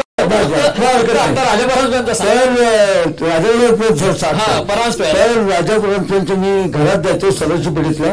तुम्हाला सांगतो ते भरभरून बोलायचे पण ते एक 5 ते 10 मिनिटात ओक्सा बोक्षी रडायला लागायचे. माहित नाही का ते पण ते पुढे काही बोलायचं ना आठवणीमध्ये ते इतके सगळे गेलेले होते रमून. त्यांना पुस्तकही द्यायचं होतं पण तेही त्यांचं अर्धवट राहिलं आणि रडायला लागायची. मग मला कळायचं नाही काय करावं. मुलं लक्ष आमच्या कोणाकडे बघतही नव्हती. मग मीच त्याला म्हणातो रजू आपण उद्या भेटूया का. ते म्हणजे हा आणि पुन्हा तसंच व्हायचं. पण तरी त्यांनी मला चित्रीकरणातले किस्से सांगतो त्यांनी भरभरून किस्से सांगायला सुरुवात केली वेगवेगळ्या सिनेमातले. त्यात एक गंमत त्यांनी अशी सांगितली की लोणावळ्याला एका कडक उन्हामध्ये एक चित्रीकरण चाललेलं होतं. त्या कडक उन्हामध्ये एक फाटके साडी नेसलेली एक मुलगी तिथे फेऱ्या मारत होती आणि एक म्हातारबुवा तिला फेऱ्या मारायला लावत होता. बाजूचे काही प्रवासी म्हणले अरे त्या म्हाताराला म्हणाले काय रे तिला काय होतं तिच्या पायात चप्पल पडला आणि तिला काय होतं फेऱ्या मारायला लावतो उन्हामध्ये. त्यावर ते म्हातारबुवा म्हणाले मी दिग्दर्शक आहे, माझं नाव राजा परांजपे आहे आणि ती फाटक्या साडीतनं फेऱ्या मारते तिचं नाव आहे सीमा देव आणि हे एका गाण्याचं चित्रण चाललेलं आहे. आणि जरी अंधळी मी तुला पाहते तुला पाहते रे तुला पाहते हे त्या गाण्याचं चित्रण होतं. तर असे अनेक किस्से सांगितले आणि मी या सगळ्या किस्स्यातनं मी चैत्रवंत निवेदन तयार केलं. पहिला प्रयोग नवीन भाई ठक्कर सभागृह जे आता अस्तित्वात नाही कुठे पार्ला पूर्वला ते थिएटर होतं तिथे पहिला प्रयोग झाला. आणि गंमत सांगतो पहिल्या प्रयोगाची की पहिल्या प्रयोगाच्या नंतर इंटरव्हलमध्ये 4 असे सोफिस्टिकेटेड माणसं आतमध्ये आली. साधारणपणे अशी माणसं आतमध्ये येतात तेव्हा त्यांना गायिकेला भेटायचं असतं म्हणून मी त्यांना म्हटलं त्या बाजूला गायिका बसलेत. ते म्हणले नाही आम्ही तुम्हाला भेटायला आलोय. तुम्ही तुमच्या निवेदनातनं आम्हाला 49, 50, 52 सालामध्ये घेऊन गेलात. आम्ही आमच्या दिवसभरातला सगळा ताण विसरून गेलो म्हणून तुम्हाला शाखन करायला आलो.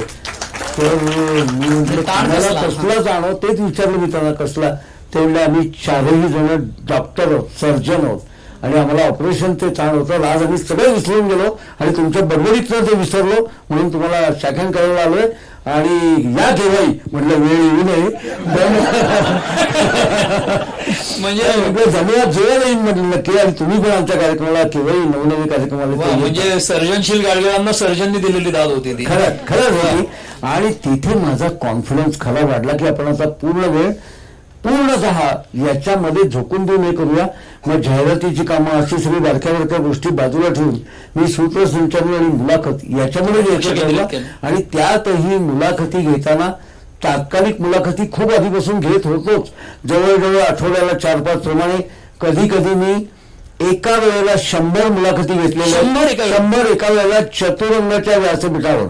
चतुरंगाचं डोंबिवलीमध्ये जे संमेलन होतं तिथे एका वर्षी त्यांनी एका वेळेला 100 जण असे 5 पायऱ्यांवर बसवलेले होते आणि हातात कागद न घेता प्रत्येकाला एक प्रश्न असं ती मुलाखत घेतली गेली. नुमोवीमध्ये मला वाटतं तुम्ही नुमोवीचे म्हणजे हजर असाल.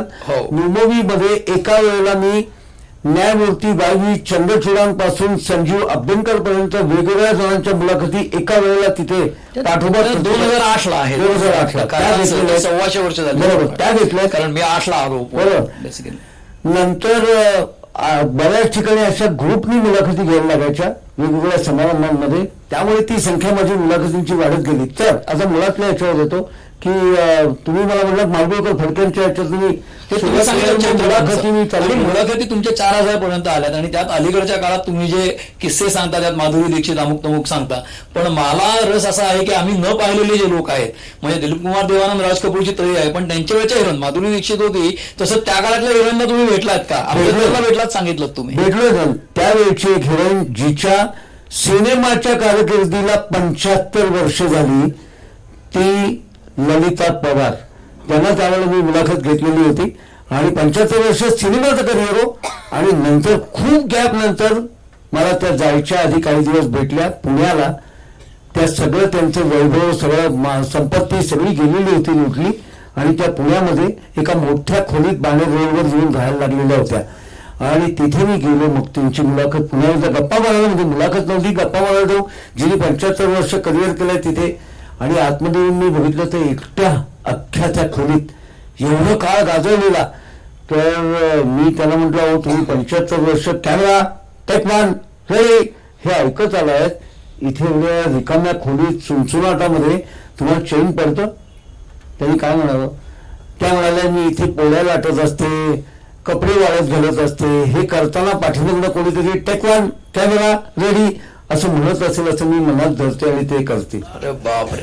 आणि नंतर त्या पुढची 10 मिनिटं माझ्या कुशीत शिरून अक्षरशः आईने मुलाला घेत असते जवळ घेऊन ओक्सप बोक्षी रडत होत्या. सगळं सुटून गेलेलं जग, ग्लॅमरचं एवढं, पण त्याच्यावर मात करून त्या राहत असलेल्या. आणि पुढे काही दिवसातच बातमी आली की त्याच घरात त्या गेल्या 3 दिवस कोणाला कळलंच नाही ते गेले. कारण कुलूप होता, कडी होती आतनं आणि कोणाला कळलंच नव्हतं. त्या ललिता पवारांना त्यावेळेला भेटलो.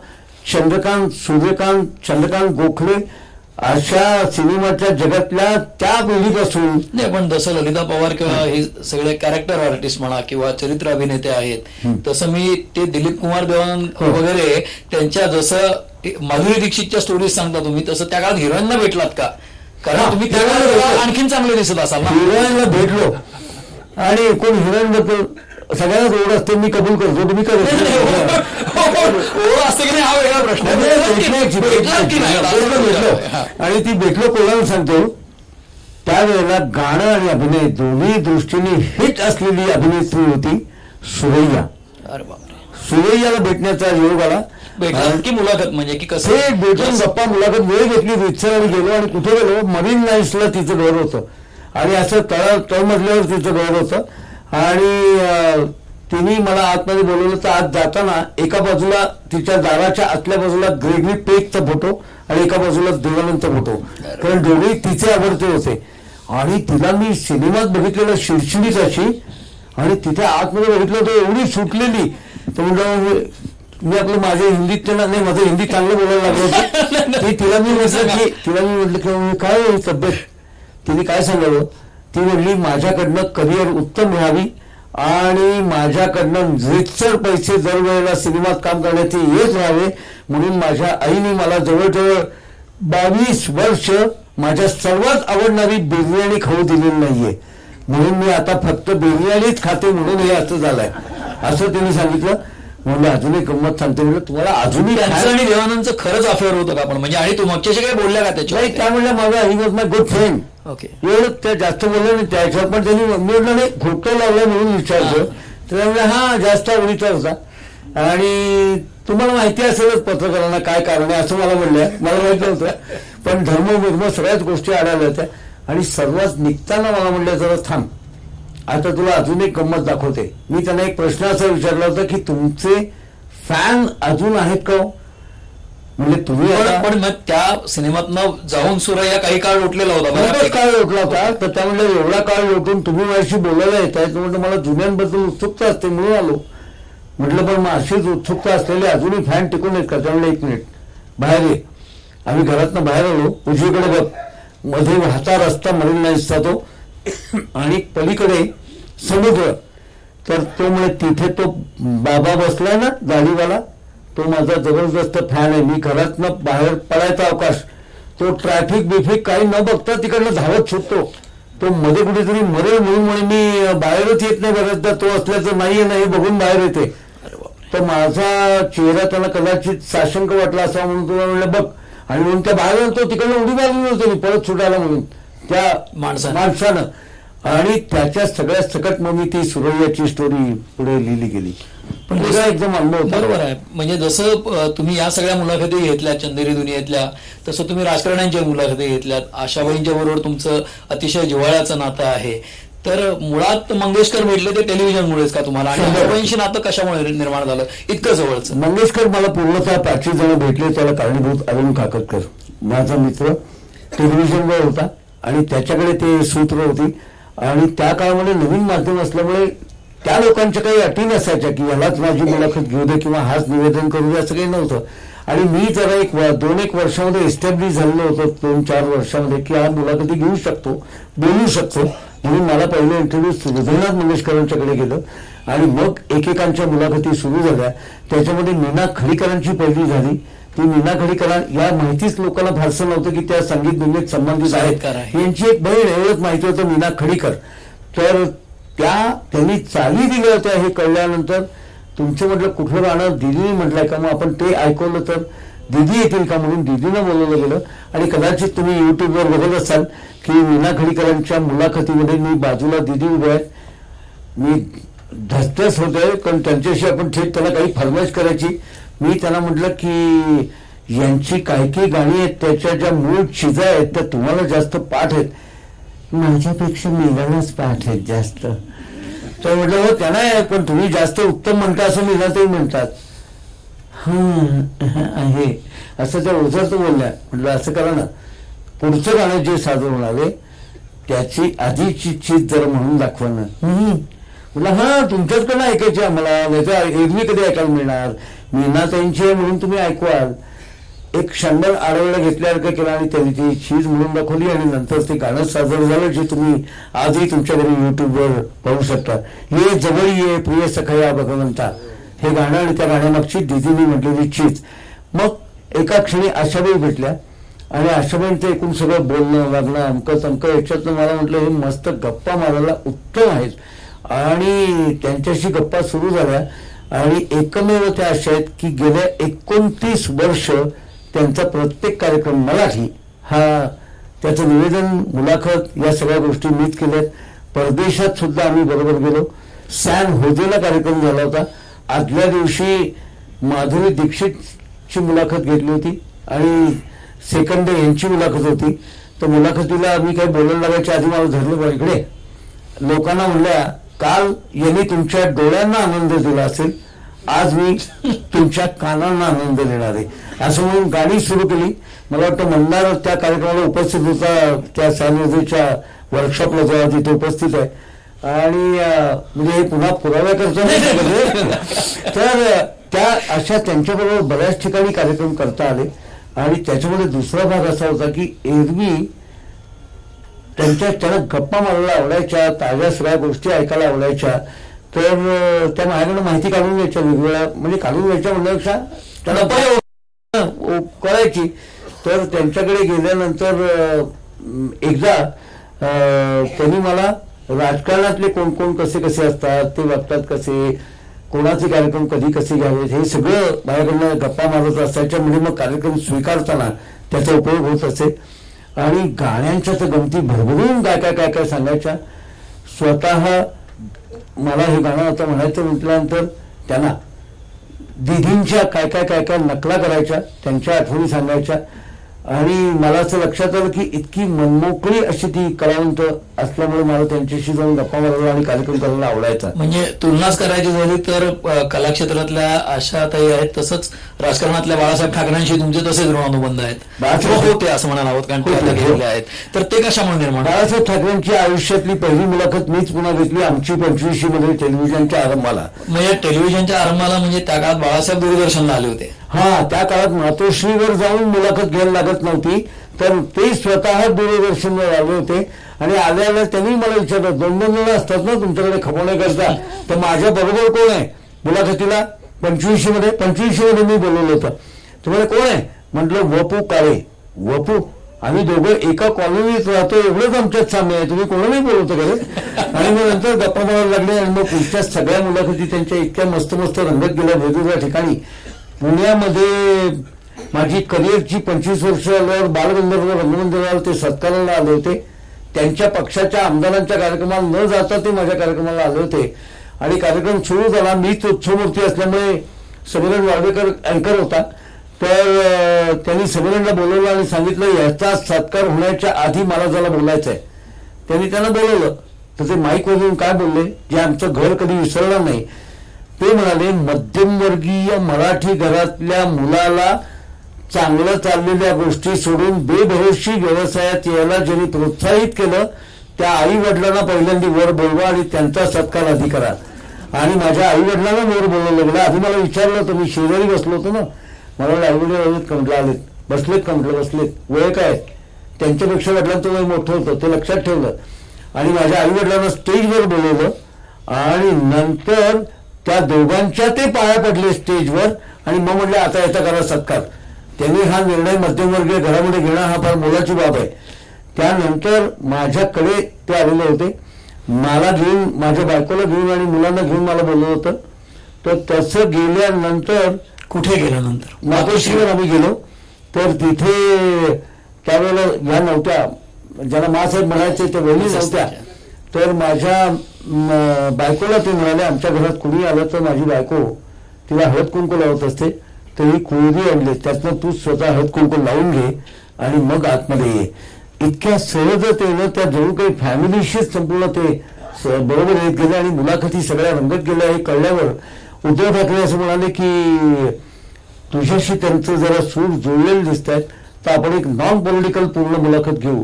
म्हणून मी त्यांच्या एकूण 14 मुलाखती घेतल्या. त्यातली 14वी मुलाखत पूर्णतः नॉन पॉलिटिकल, त्यांच्या घरातच चित्रित झालेली, उद्योगीत बरीचशी चित्रित केलेली अशी ती खाजगी स्वरूपाचे बाळ ठाकरे अशी ती मुलाखत आहे. फक्त तो त्यांचा नेपाळी बाबा तेवढा बाजूला असायचा आबा, आणि बाकी संपूर्ण मुलाखत त्यात झाली. आता त्यावेळेला भेटलेल्या लोकांच्या बाळासाहेबांबद्दलच्या आठवणी घेऊन उद्धव ठाकरे त्या स्मारकासाठी आणखी एक नवा कार्यक्रम करतायत. त्या दृष्टीनं ते बऱ्याच बोलले की त्या सगळ्या मुलाखती आहेत का, त्यामध्ये कोण कोण काय काय बोलले ते माझ्याकडे चटकन काही सापडतील काही सापडणार नाही. म्हटलं माझ्याकडे सगळ्या मुलाखती आहेत बाळासाहेबांच्या. हा, बाळासाहेबांच्या नाही, सगळ्या सर्वच मुलाखती. पण जास्तीत जास्त घेतल्या मी बाळासाहेबांनी विसरतो. ओके. पण आता तुम्ही बाळासाहेबांचं सांगताना आई वडिलांचा उल्लेख केला, तर तुम्ही या 20 वर्षाच्या व्यवसायात येणं, अजूनही तरुण असणं, याच्या मागे पत्नीने काही सोचलं की नाही तुमच्या? 100%. माझं या व्यवसायात येण्याला पूर्णतः माझा साथ दिली ती माझ्या बायकोनी. पण मग तुमचं ते कांदापोहे वगैरे मॅरेज आहे का पत्रिका जुळणे वगैरे, का अंधश्रद्धा निर्मूलनचं लग्न आहे? नाही, आम्ही रक्तगट पाहतो वगैरे. दोन्हीही टोकाला मी जाण्यातला नव्हतो. दोन्ही विकेट आणले अडीच राहणार. पण मग काय त्यातल्या त्या पत्रकारितेमुळे वाजवीपेक्षा जास्त झाडच आलेलं. तर मी आपला आता नुकतंच निधन झालेला रणजी प्लेअर, पुण्यातला प्रख्यात डेक्कनवरचा जो डेक्कन क्लबवर असायचा रणजी प्लेअर, आठवतोय शंतनू? अगदी पॉप्युलर नाव मराठी आपला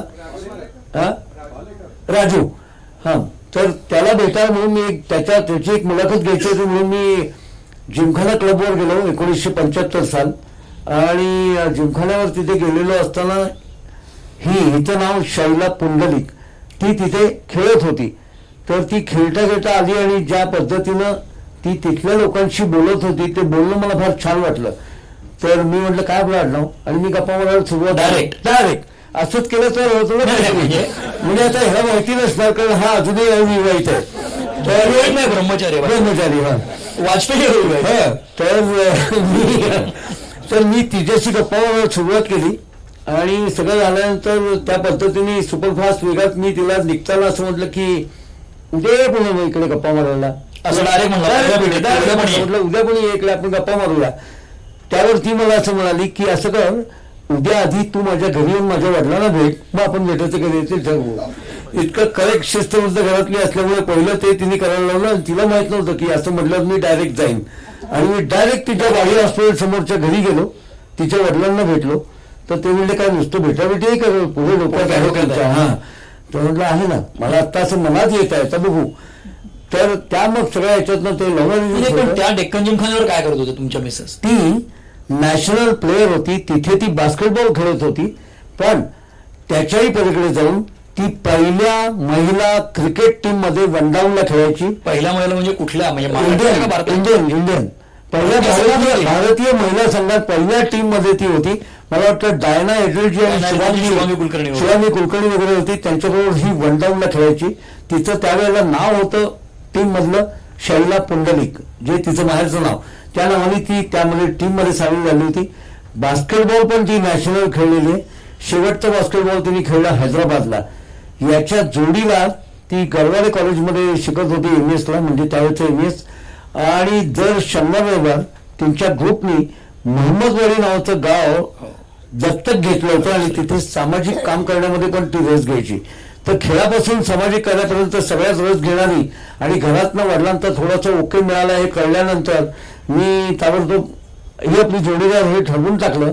माझ्याच घरात प्रश्न होता कारण ती देशस्थ होती. अरे बाप. आणि ते टिपिकल असतंच सगळीकडे. तशा अर्थाने म्हटलं अरे बापरे आता काय करायचं. तर म्हटलं करू बघू, मी इतक्यात अजून ठरवलं नाहीये. असंच करत गेलो आणि कालांतरानं माझ्या आईने पुढाकार घेतला. वडील माझे जरा जास्तच रॉयल होते, त्यांनी पुढाकार घेतला, म्हणजे परवानगी दिली. घरामध्ये जॉईंट फॅमिलीमध्ये आत्या काका ही मंडळी खूप असतात ना, त्यांचे वेगवेगळे सूर लागलेले होते. पण आई वडिलांनी मला पक्का पाठिंबा देऊन, आजीचा मी लाडका असल्यामुळे आजी म्हणली करतोय ना लग्न करून टाकू दे, आणि तिचं लग्न झालं. आणि म्हणजे तुमच्या दोघांचं बरोबर. आणि मग ते लग्न झाल्यानंतर तिचा सिंहाचा वाटा आहे. ती मला एक दिवशी म्हणली की तुमचा पिंड नोकरी करण्याचा नाहीये. म्हटलं का नाही, मी बघते ना, तुम्ही स्वतंत्रपणे उद्योग चालू करा आणि तुम्हाला जी काही टेन्शन येतच असेल तर ते मासिक फिक्स उत्पन्नाचं, तर मी आहे ना नोकरी करायला. ती विद्यापीठात नोकरी करत होती, ज्ञानप्रबोधिनीमध्ये नोकरी करत होती. अशी ती नोकऱ्या बदलत गेली. आणि 2 महत्वाच्या गोष्टी तुम्ही सांभाळल्या, म्हणजे दर महिन्याच्या 1 तारखेला घरात येणारी फिक्स रक्कम, त्याची जबाबदारी तिने शब्द दिल्याप्रमाणे स्वतः सांभाळली माझं चढ उतार चालू असताना. आणि दोन्हीही मुलांना ते कितवीत आहेत हेही मला माहीत नसण्याच्या काळात त्यांचं सगळं करिअर घडवण्यामध्ये तिचा सिंहाचा वाटा आहे. मला मुलगा केतन आणि मुलगी माझी मुग्धा, ती आता अटलांटाला अमेरिकेत असते, वकील आहे. आणि मुलगा माझा केतन आर्किटेक्ट आहे. तर या दोघांना वाढवण्यामध्ये तिचा सिंहाचा वाटा आहे. आणि सगळ्या ताज्या गोष्टींबद्दल टिपिकल गृहिणी नव्हती, सगळ्या घडणाऱ्या भोवतालच्या गोष्टी आणि या सगळ्याबद्दल ती उत्तम. तुम्ही सगळे दौरे गेल्यानंतर घरी आल्यावर बोलतच असाल ना, ते सांगतच असाल ना, सगळं सांगत होतो. पण तरीही मी कमी बोलायचो. तर तिला काय वाटायचं की मला कळत नाही असं याला वाटतं का, ते म्हणजे सांगायचं मला, त्याच वाचून ठेवायच्या. आणि मग मला त्या फीडबॅक पण ती द्यायची. आणि तिचा सिंहाचा 100% वाटा मी हे सगळं सोडून देण्यामध्ये आणि पूर्ण वेळ करिअर करण्यामध्ये 100% आहे. दुर्दैवानं याच्यामध्ये मला सगळे पुरस्कार जे सगळे सुरू झाले, जिनं मला प्रोत्साहित केलं, तिला पुरस्कार मिळायला लागल्यानंतर त्याला दाद द्यायला ती मात्र नव्हती. अचानकपणे तिचं किडनी विकाराने निधन झालं एक 15 वर्षापूर्वी 2003ला. आणि सगळे मला महत्वाचे पुरस्कार हे पुढच्या टप्प्यावरच मिळत गेलेले आहेत. तर तिचा मोठा होता आहे. तुमचं व्यावसायिक सगळं यश आणि हे सगळं झाल्यानंतर आज एक आजोबा म्हणून तुम्ही घरामध्ये असता, तर तुमची नातवंड जी आहेत त्यांना तुम्ही हे किस्से सांगता का, आणि ते कळण्याच्या स्थितीत आहेत का? कारण पुढची पिढी सगळी इंग्रजी माध्यमात आहे म्हणून विचारतो. आमच्या घरामध्ये आम्ही मराठी पण मी आणि माझ्या मुलांनी केतननी उत्तम जपलेलं आहे. ती मुलं इंग्रजीमध्येच शिकतात, इंग्रजी माध्यमामध्येच शिकतात, पण दोघेही तयारीचे आहेत. आणि माझ्यावर दादागिरी करू शकणारे आता फक्त ती दोघंच जण आहेत. बाकीच्या कोणा तुम्ही ऐकेल ना ऐकेल, पण त्यांचं आपोआपच ऐकलं जातं हे आजोबा झाल्यावर कळतं. तर ती सारा माझी नात आहे, ती मला काहीही करू शकते. आमच्याकडे आशा भोसले झाल्या होत्या, तर एकदा आशा भोसले आलेल्या असताना त्या म्हणले की मी कोण ओळखलं का, कोणाला? त्या नातीला म्हणलं मी ओळखलं का कोणा. तिचं वय किती आणि तेव्हा? त्यावेळेला होतं काहीतरी 6, 7. तर म्हणजे ओळखलं का, ते तुझा फोटो लावला ना आबानी आतमध्ये. म्हणे फोटो लावला, पण मी कोण आहे, तू गाते म्हणे. तर म्हणे माझं गाणं माहिती का. ती म्हणजे भाऊ नाचले मोर ना असत ना, असं त्यानं विचारलं. तर त्या इतक्या खुश झाल्या. त्या म्हणल्या सुधीर इकडे 6व्या पिढीतल्या मुलीला सुद्धा माझं गाणं माहिती आहे. आणि खुश होऊन त्यांनी तिला वर उचललं, मांडीवर ठेवलं आणि माझ्या घरातल्या कोचावर तिला घेऊन त्यांनी अख्खं गाणं पुन्हा म्हणून दाखवलं. हेच आमचं भाग्यच की ओरिजिनल गायिकेनी 54 सालचं गाणं माझ्या नातीच्या निमित्तानं आमच्या घरात तिथे गायलं. अगदी अलीकडे एकदा ती मला म्हणाली, माझा नातू मला म्हणाला, दोघांचंही उत्तम लक्ष, चौफेर हुशार, एकदम शार्प. मला म्हणाला की आभाळ आणि आकाश याच्यामध्ये काय फरक आहे हो. असं कोण म्हणालं? तो नातू मला म्हणाला. म्हटलं आभाळ नाही, नाचच म्हणाली, आभाळ आणि आकाश याच्यामध्ये काय फरक आहे. क्षणभर मी चपापलो, मला पटकन उत्तर सुचत नव्हतं. माझ्या डोळ्यासमोर एकदम माझी साहित्यिक मैत्रीण आली, अरुणा ढेरे. म्हटलं हिला विचारून पटकन आलोच ना, असं म्हणून आज जावं, फोन करावा, माहिती घ्यावं, तिला सांगावं. त्याप्रमाणे मी तिला फोनही केला. तिने मला सांगितलं शांताबाईंची कविता नाही करत, ती आठव म्हणजे तुला आठवेल. आणि मग त्यातनं मला सुचलं, भरून येतं ते आभाळ आणि निरभ्र असतं ते आकाश. हे म्हणलं हा अरे वा, येतंय की तुम्हाला मराठी, असं ती मला म्हणते. असं नात म्हणाली. हा, हे सांगितलं, अरे वा येतंय की मराठी. आम्हाला वाटलं आम्हालाच मराठी करत असतात, कारण आम्ही स्ट्रिक्टली घरामध्ये मराठीच बोलतो, त्यांचं मराठी टिकून द्यावं म्हणून. पण मग ही नातवंड तुम्हाला वाढदिवसाला प्रेझेंट काय देतात, किंवा तुम्ही त्यांना काय मिठाई आणता? मी तर त्यांच्याकरता काही करायला तयार असतो, पण खरं सांगू का, माझ्याकडनं बऱ्याचदा तारीख लक्षात नसते, ती मुलगा आणि सुनेकडनं कळते. अमेरिकेतल्या माझ्या मुलीच्या बाबतीत तर तिची तक्रार असते की तुम्हाला आमचं लक्षच नसतं काही, आणि थोडी खरी पण येते, असं बऱ्याचदा होतं काही वेळेला. पण त्या सगळ्यांना मात्र त्या तिथे असलेल्या माझ्या मुलीच्या दोन्ही मुलींना आणि इथे असलेल्या माझ्या मुलाचा मुलगा आणि मुलगी या दोघांना व्यवस्थित लक्षात असतात. माझा परवाच 25 नोव्हेंबरला मी 70th पदार्पण केलं, 69 पूर्ण 70 68 पूर्ण 69 मध्ये पदार्पण केलं. 25 नोव्हेंबर 1950चा जन्म. तर परवाच्या 25 नोव्हेंबरला अचानकपणे सकाळी ती माझी मुलाची मुलगी सारा माझ्या जवळ आली, म्हणली तुला एक प्रेझेंट द्यायचं आहे. म्हटलं प्रेझेंट काय आणलाय. तिने आपण पापडाच्या लाट्या करतो ना, त्या लाट्यांचं जे पीठ असतं ना, त्याला वरती रंगवून कागद बिगद लावून वरती असं गोल काढून त्याला काळी पट्टी लावून मला म्हणली माईक भेट घेते तुला, आता ह्याच्यातनं बोलून दाखव. म्हटलं थँक्यू व्हेरी मच. तिचाच हातात घेऊन म्हटलं थँक्यू व्हेरी मच. तर असले 101 भारी उद्योग करायला आहेत. वडिलांचा बालपणापासूनचा अनुभवापासूनचा पापडाच्या लाटीच्या माईक पर्यंतचा प्रवास आपण ऐकला, आणि ते नातीला जे म्हणाले ते मी तुम्हाला सगळ्यांना म्हणतो थँक्यू.